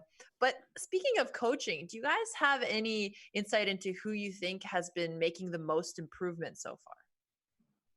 I'll let Robert answer that first. Well, it's tough to say. I actually think some of the players who really didn't know much at all about chess, and they started, I mean, Nate Hill, for instance, I know he just lost that game, but he's really made some serious progress. Fooslie, I saw, her start out, just the way she thinks about the game. She understands like kind of where her pieces belong, and it's not going to be perfect every single time. But just in that game against Erob, I know it ended so quickly, but she was putting her pieces on good squares. She was operating, learning from the strategies that Hikaru taught her. So she's been impressive. And of course, I mean, Box, his ascent has been noticed by everybody. And I think he's putting Voyboy on alert. And what about you, Hikaru? What are your thoughts? thoughts? I would tend to agree. I think certainly the improvement as for the beginners, people who are very new to the game, it's going to be more impressive. But I tend to agree with Robert. I think Box certainly is the person who's put in the most time. I think he did like a 28-hour stream where he literally did nothing but play chess. So just in general, he's probably put in the most work. And he's also improved from, I think when I played him the first time on stream with the Queen odds, he was maybe 900. I think now he's pushing 1400. And he's already been able to beat one of us without any odds. All right, I think two of us need to be very careful that we don't end up losing to him as well, honestly, because the fact that he can play at that level, even if you allow this tactic, is it shows that he's very talented and he can convert when he gets a big advantage, even against some of us. Yeah, I'm not trying to roast you. I'm just saying. No, I'm kidding. I was coaching him, Hikaru. Obviously, I wanted to give him confidence. You know what I mean? That quiet nod. Sorry. No, I'm kidding. That was perfect. So we have a lot of new streamers who are starting to play chess on Twitch, and obviously we've all been really grateful for the love that the community has got. Hikaru first, and then Robert next. What do you guys kind of think is the future long term for chess on Twitch? Yeah, so I mean, I think first off, there certainly has been this big boom recently, in large part due to the collaborations I did with X. You've seen the fact that it seems like every big streamer has kind of played chess. As I mentioned on my stream, the fact that someone like Tyler won, even if it was only like 1 or 2 games, the fact that someone like that played chess shows that it's become a huge thing on Twitch. And I think in the near future, going forward, it will continue to be a big category. I think there certainly will be the interest might wane at certain points, but I think chess is here to stay. And when you have competitions like this, or you have competitive chess tournaments which are being covered as well by like yourself and Robert. I think chess is in great shape going forward as an esport for sure. And what about you, Robert? Yeah, I have to agree with that. And it's, in large part, thanks to all of these streamers, to you two in particular, who have been growing it from the chess angle and letting it branch out to others. But I also think that because chess can be a digestible game where even if you aren't anticipating every single move, you understand why something is being played, and with the help of explanation, that is something you take away with you. And learning is a lot of fun, and people gain a tremendous amount of insight and value from it. So I think that even if you don't understand what Hikaru and Magnus Carlsen are going to be doing 7 moves from now, if somebody's explaining, here's why that move just happened, here's what I anticipate the next move is going to be, and this is exactly why, people learn a little bit of something every single time, and those nuggets of knowledge end up being taken and run away with. Right. And that reminds me of the commentary that we've been trying to do for Hikaru's tournaments while he was playing Lindor's, for example. Right. And I mean, we saw a tremendous audience there. What do we have now? Like 40 something thousand. It was over 50,000 earlier. I think people are excited about chess, and I don't see any reason why that excitement has to dwindle. Absolutely. Well, on that note, thank you so much for coming, Robert. I hear that we are going to soon do an interview with Nate Hill as well, and we'll see you for more commentary soon. Chat, we'll take a quick break to bring on Nate, and we'll be right back.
We are back and joined by Nate Hill, pro Fortnite player on FaZe Clan. He just had to face the strongest player by rating in the tournament, and he put up a good fight. How are you feeling, Nate?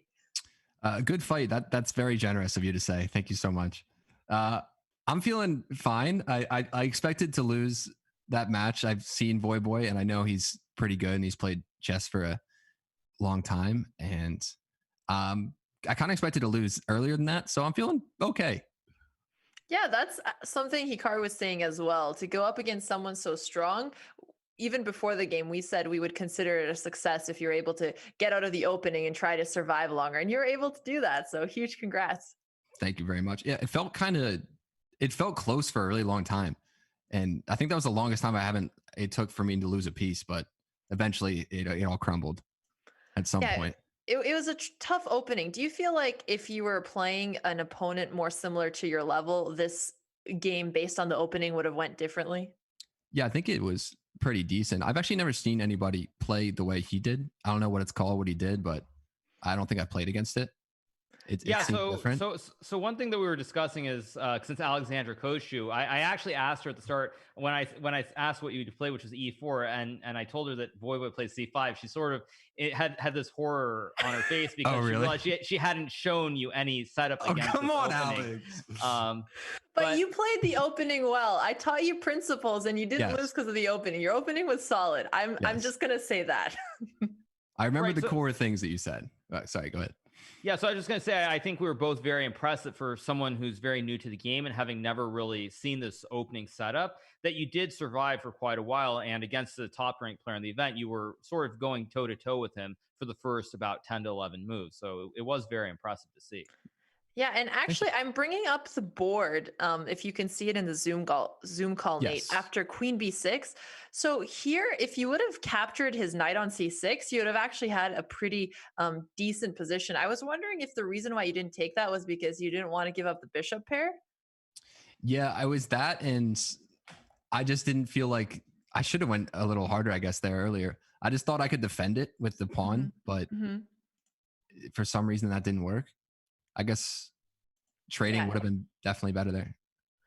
Yeah, if you would have been able to defend your bishop with a pawn and not be threatened out, that would have been certainly really helpful. And there was another move, I'm actually going to go back a little bit further, that Hikaru mentioned that was really, hard to see for new players here. After he pinned your knight to your queen, did you consider at all H3 to try to kick his bishop away? You know what's funny? I said that probably like 20 moves from now. I was like, I think I should have done that a lot earlier. And now you're saying it here. It kind of validates that. Well, it's certainly going to be confirmed for the future there. And then at the end, we saw you offering a draw. Can you tell us more about that? Listen, I thought it would maybe get in his head, and I knew I had lost at some point. I tried to bring my king out to the middle and hoping his would meet me for like an epic 1v1 final, but he didn't do it. So he didn't take the bait. It would have been much more interesting that way. That's what I'm saying. Well, Hikaru, do you have any tips you'd give Nate from this game? I thought in general you played very well. You followed the basics. You developed your pieces. You moved your king out of the center of the board. I think maybe the only issue you had was not bringing your rooks into the game. You're kind of a little bit slow with that. So perhaps trying to open up the central part of the board a little bit more would have been good. But overall, I thought what you did was fantastic throughout. Even towards the end, when you only had the knight and the bishop, you actually moved your knight backwards a couple times to try and put it on a better square. And most of the other streamers who I've coached, they generally have issues seeing these backward moves with knights or bishops. So I thought overall it was a very good performance. You're just unfortunate that you were playing against top players. So I was very impressed by your play. Thank you very much. I think I'll get better as the games go on. So.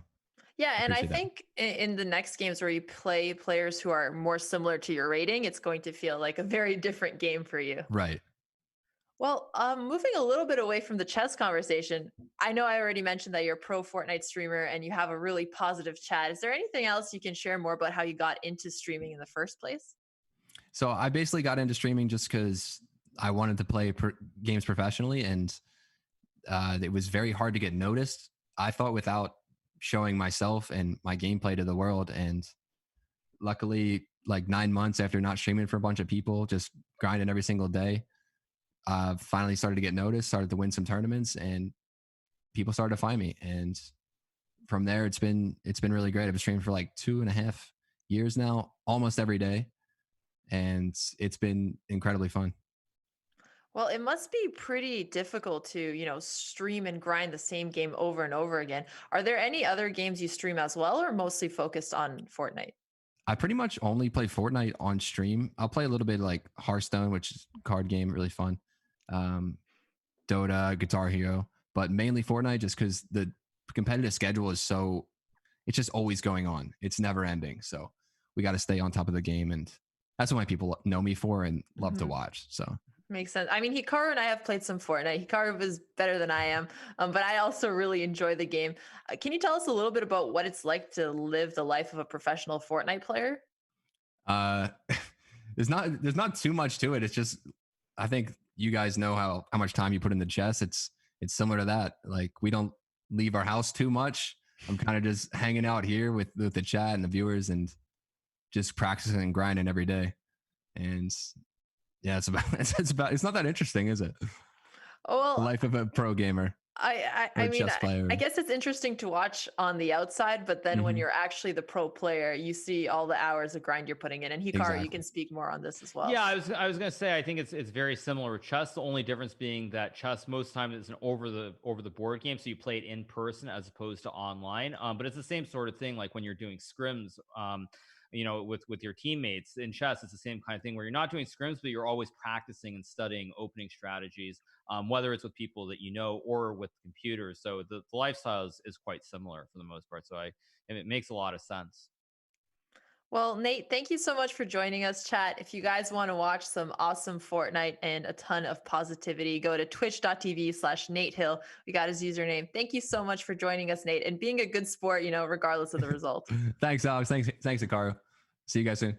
See you soon. All right. Well, back to today's pairings, you guys. We have one more matchup. It's going to be Hutch versus Moist Critical. Hikaru, what are your predictions for that match? Yeah, I think this match is a match where the assumption is that Hutch is a much stronger player than Moist Critical, based on what I've seen. I know that Moist Critical has certainly gotten more coaching, and Hutch is a little bit rusty. I watched him play a little bit on stream yesterday when he actually did do a Botez gambit. He hung a queen in a very well-known clip that I think a lot of people have seen. But I think Hutch should be the favorite, but Moist Critical is not completely new to chess, so I think there is some potential for an interesting game. I would assume that Hutch is the favorite, but I would not be surprised if this is a bit of a fiesta. Fair enough. Well, chat, we'll be back soon with this last game for today. Thanks so much for all 41,000 of you guys who are watching.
We are about to witness Hutch, who is a top Call of Duty player, as well as one of the few political streamers on Twitch.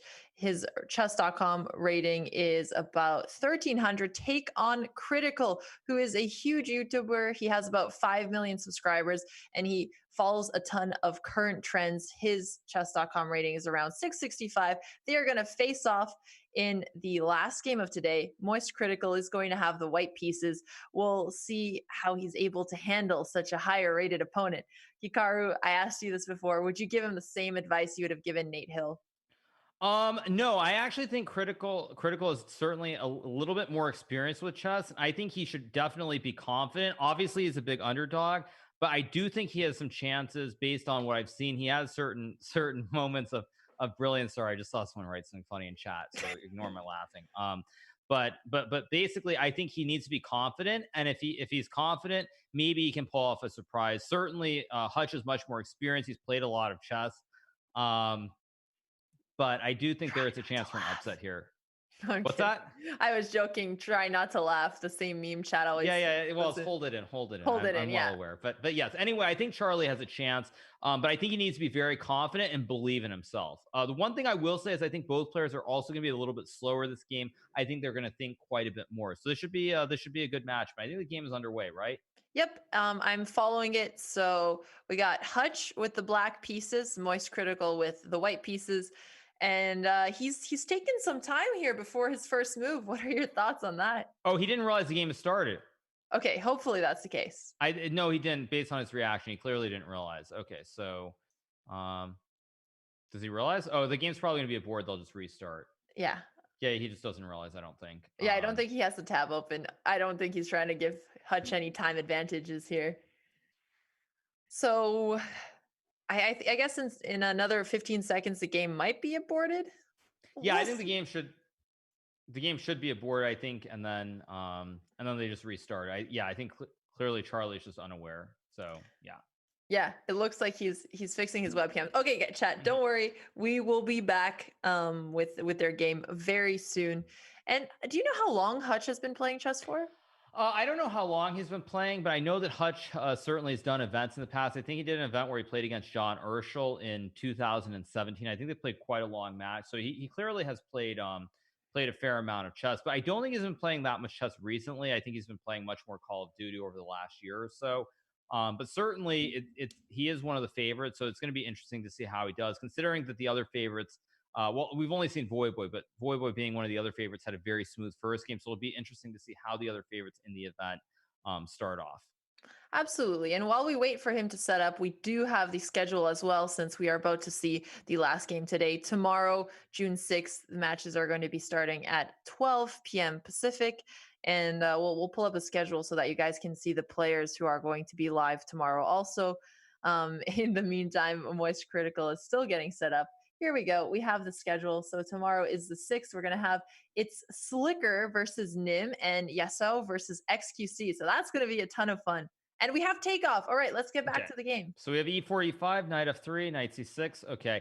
Knight C3 played by Moist Critical. Okay, so far symmetrical. They're mirroring each other. Same first four moves. Okay, so D3 is definitely a move that I think will surprise Hutch. Okay, Hutch plays Bishop C5. Okay, this is already Hutch looks very, very serious. He looks like he's in it. He looks very serious. He's just got that demeanor. But seems a little bit different than the other players we've seen so far. But Charlie does go Bishop G5. Important move so he doesn't end up in a much worse position at the very start of the game. So he should probably move his knight up if he has the opportunity to D5, or move the queen and develop his king out of the center part of the board. All right, he plays Knight B5 instead, and the computer does not like this move for him. Right, because now black can retreat with the bishop. And let's see now. Big question for Charlie here is he needs to finish his development, so he wants to get the king out of the middle of the board. So should he move the bishop and get the king? Okay, he plays C4. I think he's a little bit lucky that in this position it's not that bad of a move. Although I think his idea might be to play C5 next move. Well, we don't want the bishop. that because then he's going to lose a pawn here. But you're right. It seems like he's going for the pawn pushes before he develops his minor pieces, which I think is a bad sign in sense of him following opening principles. In general, yes, but I think the fact that that A6 was played here and that Charlie has the opportunity to move the knight back and then again continue the plan to move the bishop and get the king out of the center and get castled. I think Hutch has let him off the hook a little bit at the start, although black should still be a little bit better. Right. And do you think Hutch is maybe making his moves so quickly like this because of his rating advantage and he just thinks he's going to win regardless? I think it's just that he sees natural moves and he's trying not to get too low on the clock. I think also everybody is probably a little bit nervous because I've seen many of the streamers when they've been playing, they've been having trouble with the clock. They've been getting really low on time and then they just panic and they make blunders. So I think the fact that everyone's a little bit nervous and many of them tend to think longer, they're moving a little bit quicker in this first set of games. Right. Well, now I guess we'll see the moment of truth if we see either, I was going to say knight d5 or bishop e2 to try to castle his king. I like this idea as well, although I'm always nervous when new players don't castle their kings soon enough because sometimes it might end up in the center and they'll have to deal with a vicious attack. Right. So this is a very sort of a gamble. He plays knight d5, and Hutch actually seems to be a little bit nervous. He could have moved the bishop and made it check, which would have been a better move, but he's being a little bit passive. And I think Charlie's in good shape here if he just moves the bishop and tries to castle his king, but he has to finish his development right away because otherwise his king is going to get stuck in the middle of the board. So if he plays bishop to e2, bishop to e2 would be a good move here. And then he castles the king out of the middle of the board. Then he can try to play in the center part. But it's very critical here. I mean, pun unintended. It's very critical that he does finish his development. Right. So now we'll see if he goes for bishop e2. What plan do you expect Hutch to try to go for here? I think Hutch will probably try to push on the king side, maybe push his pawn with the rook behind it. Try to open up that file for his rook, or just push the pawn next to the queen and finish the development. And I think that in general, this is going to be a game that will be slow. I don't think either player is going to get a big advantage right away. And I think this is the first time that the clock may play a big role in terms of the outcome of a game. Uh-oh. So d4 played. This is going to open up White's position here, and he hasn't had the chance to castle yet. Maybe he'll play bishop d3 and... Hutch misses queen takes pawn. Yeah, that was. I'm just going to go back to show chat. If he would have played queen takes e4, he would have checked the king and attacked the knight twice. So he would have won a piece here. Unfortunately, do you think he just played too quickly? It's hard for me to tell. Just looking at Hutch, I think he is a little bit nervous because I get the sense he hasn't played much chess in quite a while. So it seems that he's a little bit nervous, and perhaps that led to the last move. He is moving. I feel like he's moving a little bit too quickly here because you do gain time with every move. So I'm not sure. I'm not sure what to make this game. I actually kind of like White's position more here than Black's position due to the fact that Black has these pawns on b7 and b6. These are very ugly double pawns. They're stacked. They aren't really very good. And Black lacks development. The rook and the bishop are on their original squares, and they have not come into the game. So there's a little bit of a disconnect in Black's position in terms of the development of the last couple of pieces. So I do like this position for White here. I am curious to see how White will reply to queen takes e4 though, because if he just trades off, then he will be down a pawn, and White also has to start developing soon because his bishop and his rook on h1 haven't yet made any movement. Right. So I think probably White's moves are very clear. Probably develop the bishop, then move the rook. And actually, I just saw Hutch scoot way back in his chair, and I feel like the fact that he scooted way back means he's not exactly thrilled with the position that he has. Oh man, I love how way back. Like it's just that temporary thing. Right. His room is a little bit dark, and he has that pro mic. I feel like he's recording like a classic rock album or something. Okay, queen takes e4 played. Right. So I think the most natural. Sorry, go ahead. There are a couple moves. You can maybe take this pawn, or you can trade the queens, but this is pretty balanced so far. This is very balanced, and with the limited number of pieces, only queens, rooks, and bishops on the board, it's a lot less likely that someone is going to blunder material. And I think this also favors Moist Critical quite a bit because the odds of your opponent surprising you when there are less pieces, there are less options to be played. It means you're less likely to make such blunders. Right. And if you're the lower rated player, you want to get in these positions that are a little bit more simple. At least you already start feeling more confident. Right, exactly. So I think it's very important here. It's really critical that he trades the queens because I'm worried that if he takes his pawn on the dark square b6, the Black can maybe play a move like pawn to d5 and then bishop to f5, lining up a battery towards the White king. That's a pretty complex plan. But as you mentioned, this is the kind of plan Hutch might see. So good on White for trading off the queens here. And he pushes f3. I'd love to see him develop his bishop to d3. That needs to be done at some point. It could have been done with tempo, but it's important as long as he gets it in the next, 2 moves. Yeah, so I think certainly Hutch, I can tell that Hutch is nervous because I think he's playing Moist Critical, whose rating is, what is it? I can't actually tell. The rating I have is about 600 something versus Hutch, who is 1300.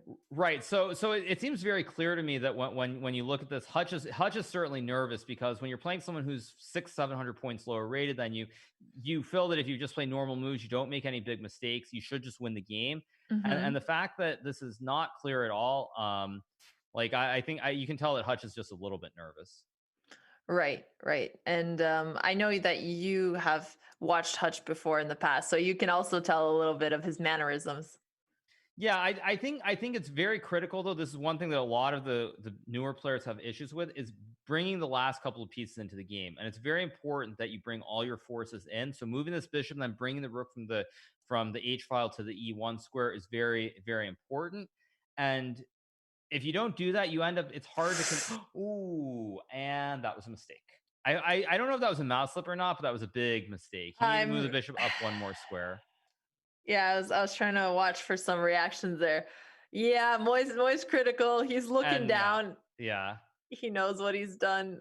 Oh no. And he had the right idea, just not the right move. Right. Yeah. And I think actually now Hutch looks, he looks a lot more relaxed. Now. It's like you could kind of see that it's just like, yeah, now it's now it's all good for him. But yeah, he needed to move the bishop up one square so that he could develop his rook, because even if you look now, the black bishop and the black rook are still on their original squares. They had not been moved.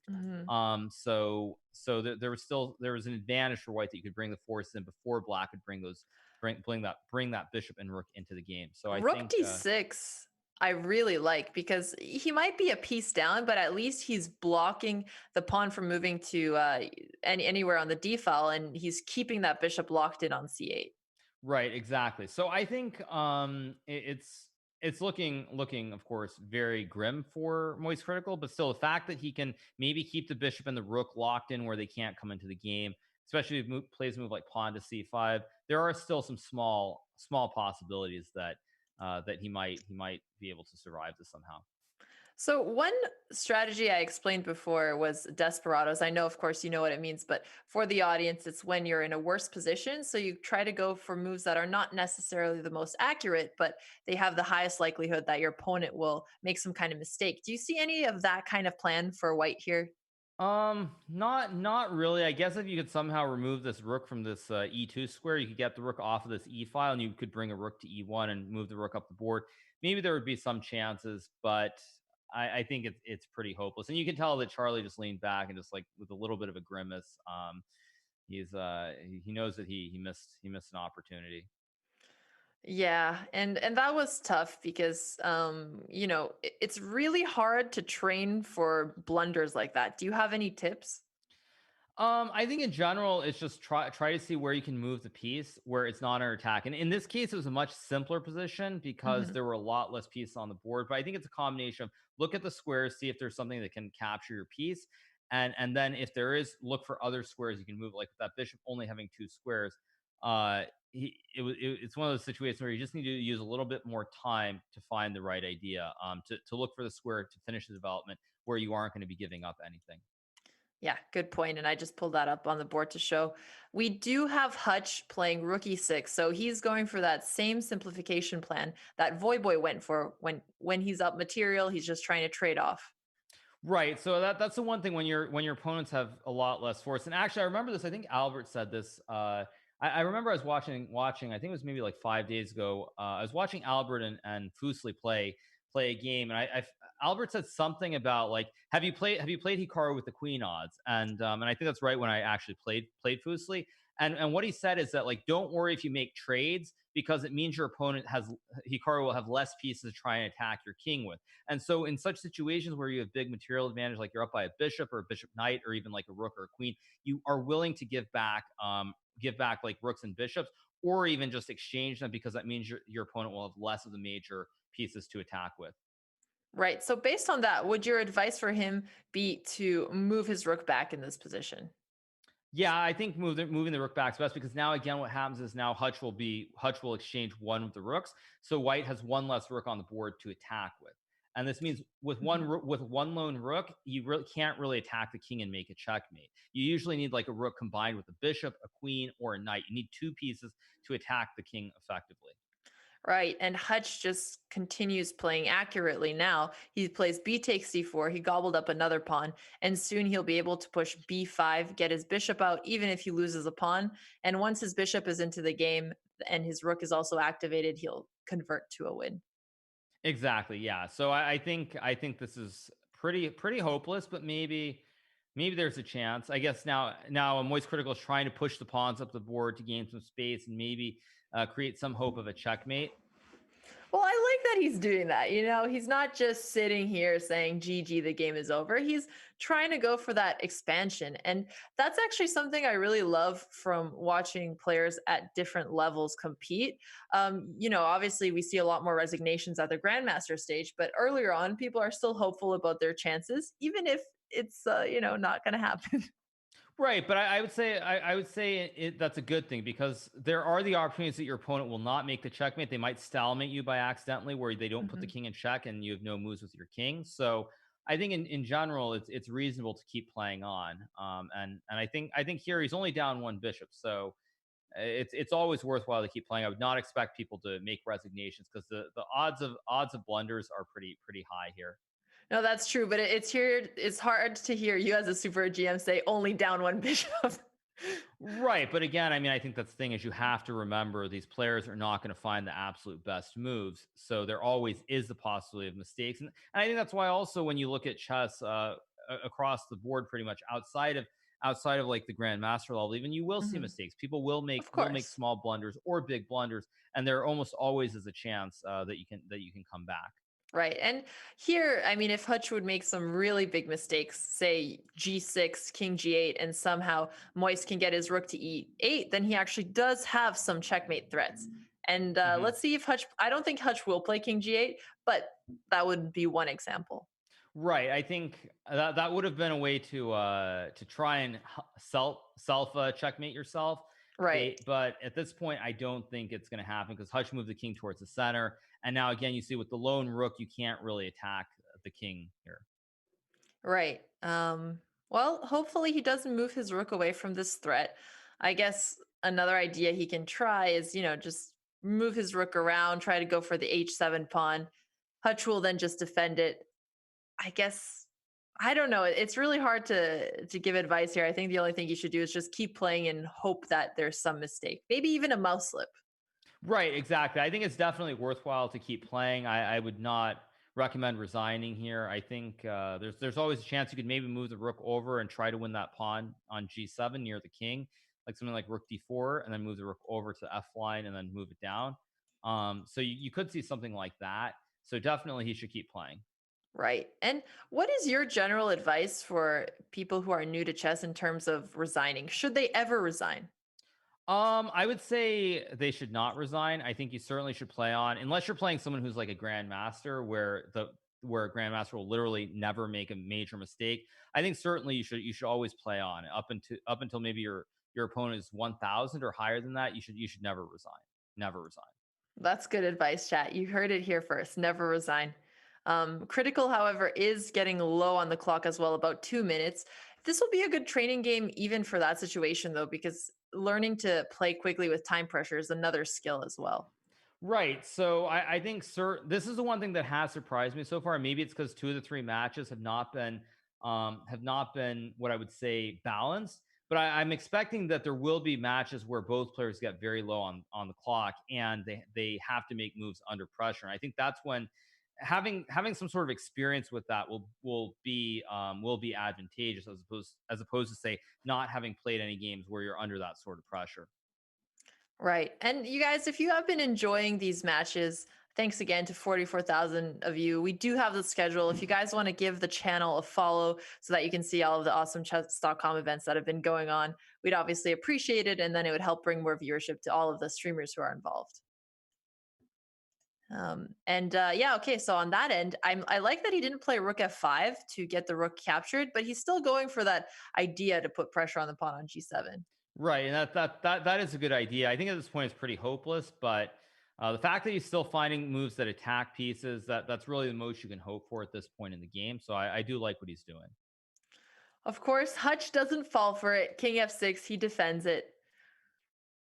Yeah, this Nevertheless, it was worth a shot.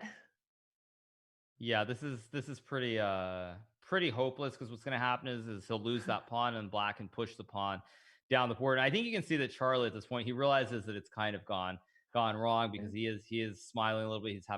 He seems a little bit Is Hutch happier. drinking So beer now as well? Is he I, selling? I well, I think Hutch was drinking beer at the start as well. Oh, okay. So I think he was, but certainly this it looks like Hutch is going to win and cement his status as one of the favorites to potentially win the whole thing. Because he's playing very solidly now. After he got over that hiccup in the opening stage, he's doing pretty well. And from what you've seen with Hutch's play so far, is this more or less what you expected?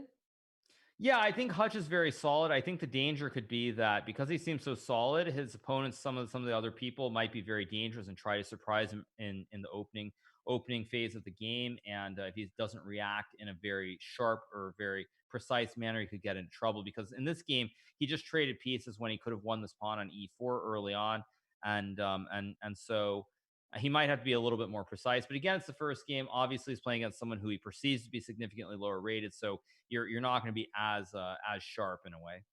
Right. So then in Group A, we're going to have Hutch and Voyboy, who are kind of leading the pack. And then we also have quite a few players who are more close to the 1000 range. So Fooslie, Erob, Nate Hill, and Moist Critical. From the four who are not, the rating favorites, who do you think has been performing the best so far today? Other than Today, Fooslie with her opening prep. I think Nate Hill, relative to how new he is to the game, his performance, the fact that he was able to get to move 10 or move 11 without making significant blunders against Voyboy, probably would be the player who has shown the best performance considering how new they are to the game. Mhm. I feel like Moist Critical actually was sort of had a real chance in this game because Hutch was not super aggressive in the opening phase. But unfortunately, he made the one critical mistake, and the one blunder he did make kind of it was just he couldn't he that one blunder was just too much. Right. And Hutch is playing this really well now. I mean, he's defended all the threats. He has not only an extra bishop, but the extra pass pawn that he seems to be going for. He knows that his king is important in the end game. And of course, White is doing his best here, but it's just a tough, impossible position. Yeah. Oof. But never resign, right, Hikaru? Yeah. Yeah, it's kind of all gone wrong. Stalemate. But on the flip side, you can tell that Charlie's having a good time, and I think that's the other thing is when you see the people, even if they make a blunder, the fact they're still having a good time, they're not like they're not like super upset or something. I think it's really great to see. Yeah, this is very different from when you watch professional chess games and whoever lost looks like it's just been the worst day of his entire life. Here we got some laughter and continue on regardless. Right. I think that's a good thing, especially in this stage. I think when you get to like the final stage in the champions bracket, like the semifinals or the finals, people will be very, very serious, of course. But you want to see people having fun and having a good time, regardless of how new or how long they've been playing the game. And I think certainly we've seen that on this first day. Right. Well, it does look like there is a checkmate in about 2 moves here. Let's see if Hutch is going to see it. Hutch is going to spot it. Yeah, there we go. It. Queen D3 is checkmate. Yeah, that's to be expected from Hutch. He's pretty sound tactically. That's what you've been saying the entire time, and he just proved it with that pretty quick find, actually, of the maiden too. Yeah, I think Hutch has a very good fundamental base of understanding based on the openings that he's playing. So it seems to me he's probably the player who's played the most chess in this group. I mean, I think Voyboy and Box are probably slight favorites over him, but he's one of the guys who's played probably the most chess and had the most experience. So it's no surprise that that the fundamentals of his play are so good. Absolutely. And I'm just going to run us back to the opening as well. Is there anything you want to comment on that stood out to you before the blunder? Well, I think I was surprised that Charlie did not push the pawn to d4 to open up the center part of the board. One of the things is when you get these positions that are very close, it can be very hard to play them if you don't have an idea in mind. And once he puts the pawn on d3, I was very happy to see that he went bishop to g5 here to try and exchange the bishop for the knight, because otherwise he could have ended up in trouble immediately. So most of the things he did I thought were fine, although he did violate the opening principles by not developing his king right away, and he was a little bit lucky to not get punished. But again, it's the first game, and I thought that overall his performance was pretty good. It's just unfortunately the one mistake he made. I think everybody's going to make mistakes. And I'm catching up to that board now. Right. The one mistake that he made, unfortunately, it was just a little bit too severe. Even though it was only a bishop, it was just too much to recover from. Right, because if he would have moved bishop to d3, I mean, obviously he's still down a pawn here, but as you mentioned, Hutch doesn't have his bishop or his rook defended, and it would have still been enough compensation for him to try and fight on here. Right. I think at this point, if this were, let's say, a professional game, I think that white is completely fine, because even though black is +1 with an extra pawn, the 2 pawns on the b7 and b6 squares, they're isolated where they can easily be attacked. The pawns don't protect each other. And I think it would have been very interesting to see what would have happened if bishop d3 was played. Unfortunately, we'll never know since Charlie played bishop e2. But I thought in general Charlie played well, Hutch played well. It was just the one mistake. It was a little bit careless, and it just cost him the game. Well summarized. On that note, chat, we will be taking a short break, and we'll be back soon with player interviews. Thanks so much for everybody who's been tuning in.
And we are back. We are joined by Hutch, who just took down Moist Critical in his first game in Pogchamps. Congratulations, Hutch. Thank you. Appreciate it. It seemed like he played a really good game until that blunder then. Was his performance in the opening surprising to you at all? A little bit, yeah. I didn't get to move my light squared bishop or my H rook for I think 30 moves. So that was a little frustrating. Yeah, that's for sure. I mean, Hikaru was joking that you seemed like a little bit nervous because he was playing so well. Oh man, I'm having a panic attack. Yeah, panic attack. I get like I'm feel pretty comfortable with chess, but in these kinds of situations, I choke like consistently. So I'm glad I didn't choke today. Well, I heard that you had been playing chess for quite some time. Can you tell us how you got into the game? Yeah, I got into chess about it was I think 2004, so about 15 years, 16 years, and I found the game when I was at like a real low point in my life, and focusing on the game and improving in the game and just getting immersed in the game and getting lost in it. You guys understand what it's like to be obsessed with chess. Just really got me out of that bad spot. So I can credit chess with like a lot of what it took for me to get out of that. So I've been a huge fan of this game for a long time. I've been trying to get chess to become like a thing, like on Twitch and on YouTube for a little while now. And so it makes me really happy to see chess blowing up right now, and it's particularly with you two.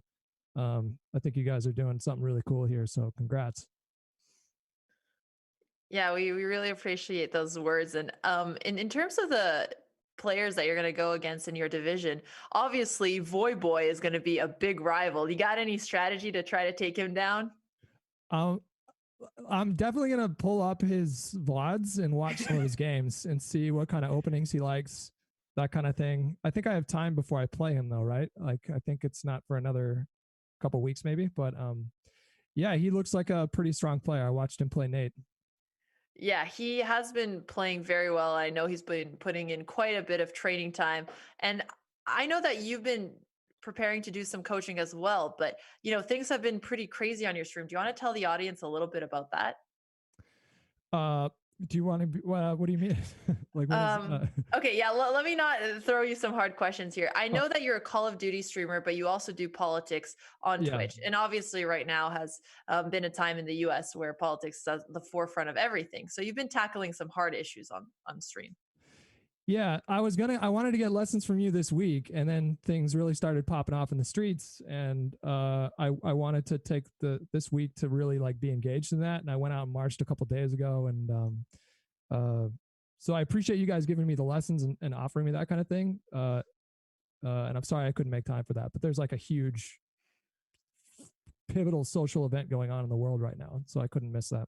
Right. And if you guys want to hear more of Hutch's thoughts on what's going on, make sure to check him out on twitch.tv/Hutch. And on that note, to move it a little bit from something so heavy, Hikaru, do you have any moments in the game where you think Hutch could have played something better? Maybe we can show it to him and get his thoughts. Sure. So I was kind of surprised in the opening that you played so quickly. There's this one moment out of the opening where you could have taken this pawn on e4. I was just kind of curious if you saw this at the time. Can you show me that on the screen? Is that possible? Yes, I'm catching you up here. Okay. So you traded the knights here, and you could have actually taken the pawn on e4 with your queen instead of trading the knights. And I was just kind of curious if like the moves you were playing, if you were just like a little bit nervous, just trying to get this first game under the belt, or what your sort of thought process was in general. Yeah, I just played too quickly in the opening and I missed it. I learned chess with like 5-minute chess, blitz chess, and coffee shops, and so I'm just used to making moves like super fast and careless mistakes. Can you explain to me why, like, what I could have done to not have my bishop and rook locked in their fixed position? Right. So I think the main thing that you could have done, if we go back a couple of moves, was specifically, well, first of all, after knight to d5, you had a very good move. I think bishop to a5 check was very strong here. Right, because if b4, your queen is still under attack, but you can take on b4 with check. Okay.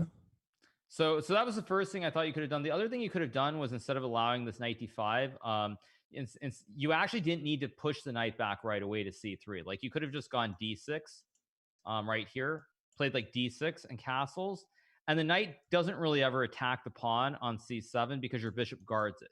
So you can sort of finish your development and wait for the right moment to kick the knight out of that square. Yeah.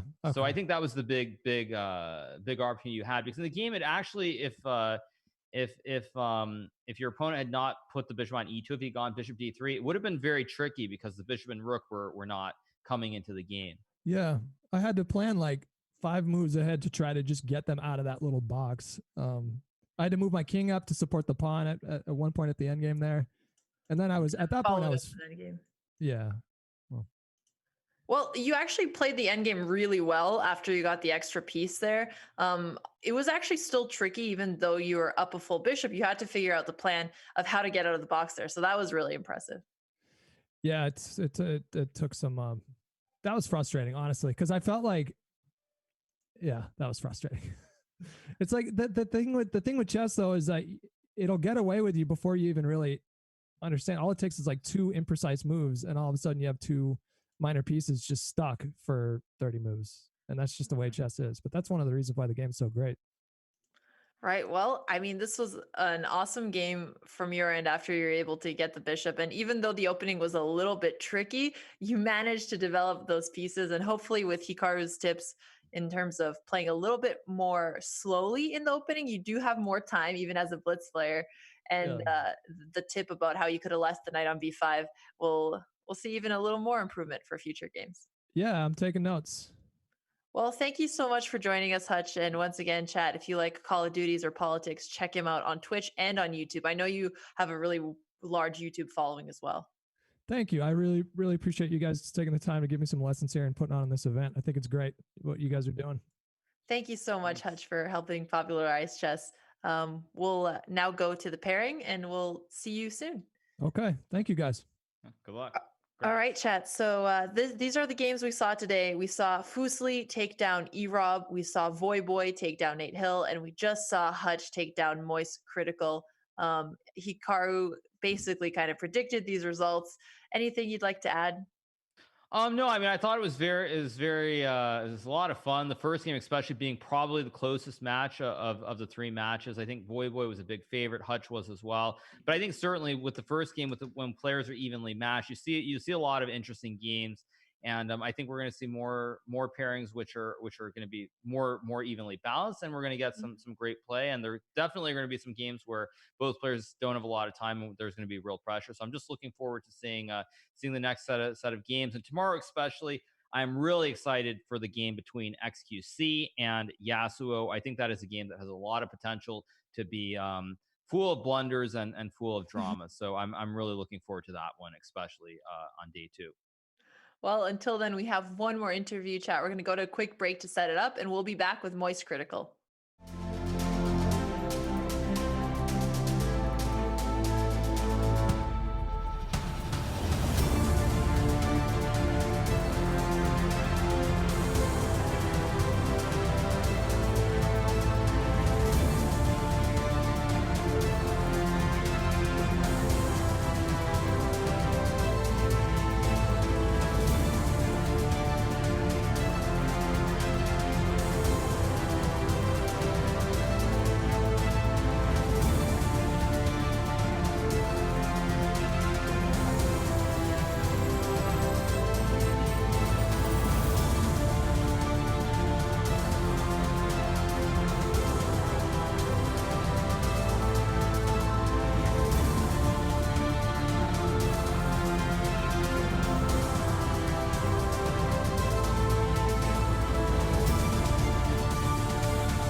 Well, we are joined here by Moist Critical. I officially now have the third best hair on screen, but that's all right.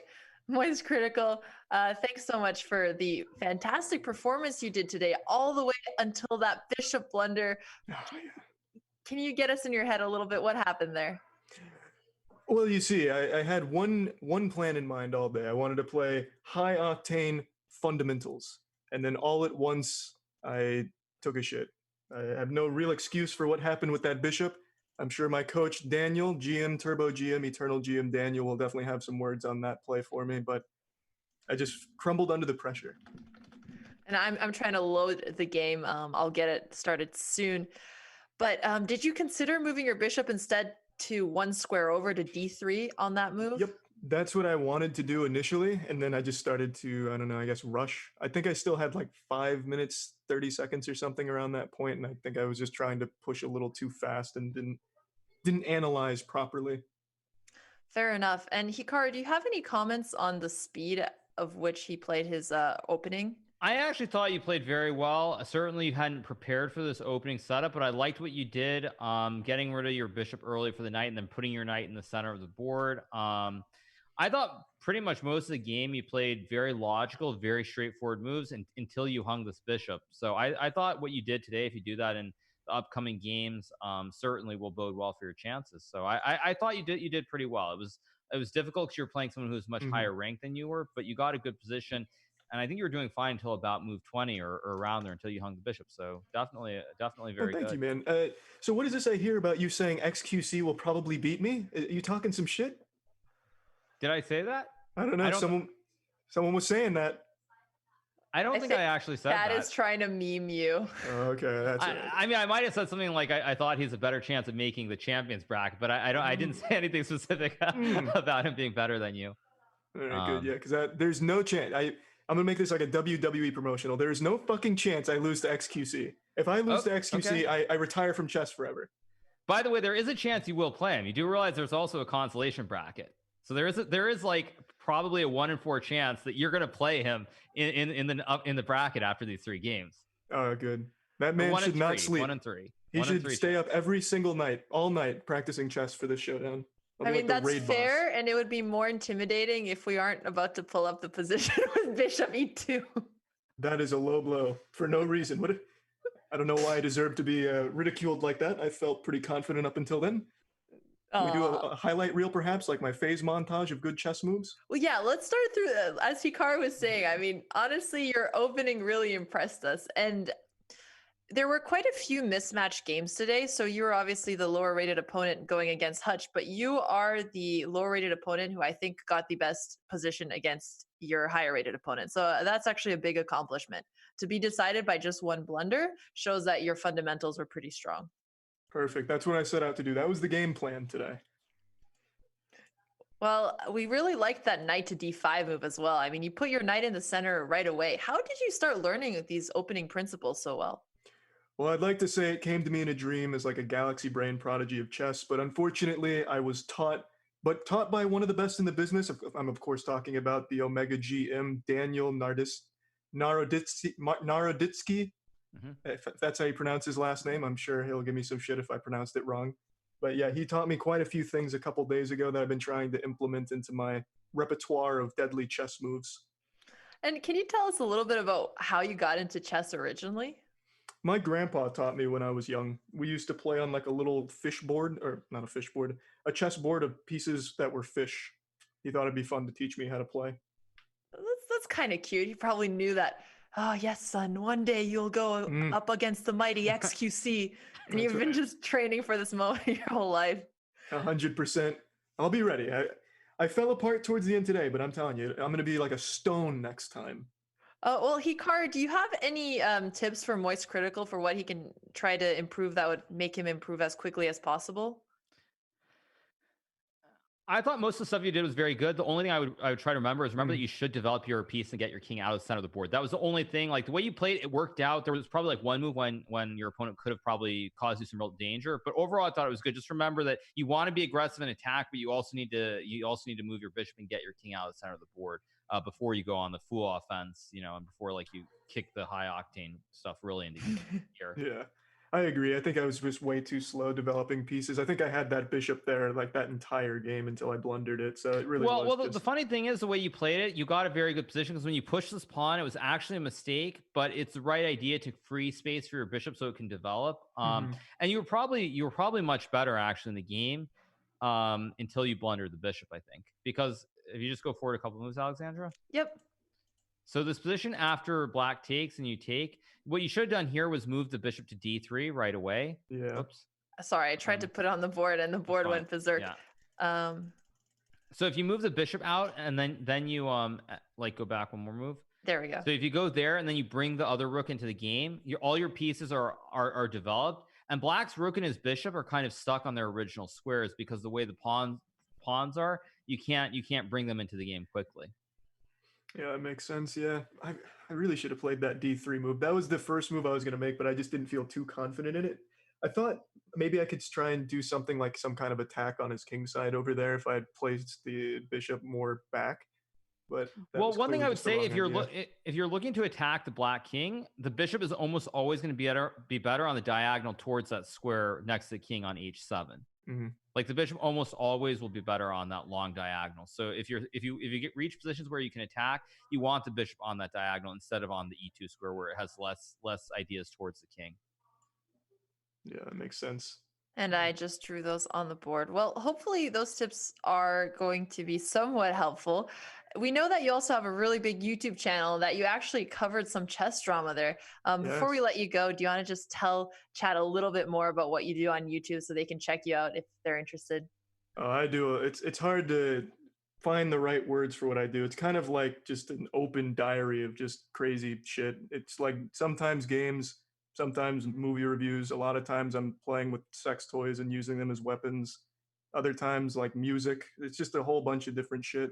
Then I'll cover like chess drama, rants, and stuff like that. So it's just a big goodie bag of internet content, I suppose. Yeah, from weaponized sex toys to chess Mhm. drama seems like the natural progression there. I think everyone would really be surprised if you take nothing else away from today. I think the thing to take away is just how versatile sex toys can truly be. Like there's so much more to them than they get credit for. Just so many different purposes that I think a lot of people don't stop and really think about. And that's kind of what I try and do, educate people on taking an object like a fleshlight, a rubber vagina, and seeing it in a different way. It's kind of like on a chessboard, you know, there's so many different possibilities. And I think the same can be said about sex toys. Look, I'll say something. Chess players usually anticipate moves ahead, but I did not anticipate that answer. Thanks so much for Mhm. being here today. You've been a lot of fun and a lot of surprises. Yeah. Thank you. I'm telling you, I'm going to take it all. I'm going to win the tournament. Absolutely. I like your confidence. Mm-hmm. All right, thanks chat. again. Yeah, we're gonna switch off now. Thanks so much for everybody who watched, and thank you for the interview. See you. Okay, well, we have the schedule before we go off. So tomorrow is going to be June 6th, and we're going to have It's Slicker versus Nim and Yasao versus XQC. It's Yasuo, by the way. But Say that again? I think it's Yasuo, but Yasuo. Thanks. I need to work on my pronunciation. Appreciate it. So Yasuo versus XQC, and that is a matchup that Hikaru was super excited for. Hopefully we'll see you guys tuning in again. yeah, hope you guys enjoyed it. Yeah, and let me just quickly check the Zoom call. If there's anything else we should show as well, we'll go there. Otherwise, we're just going to sign off. Thanks so much, everybody. See you guys.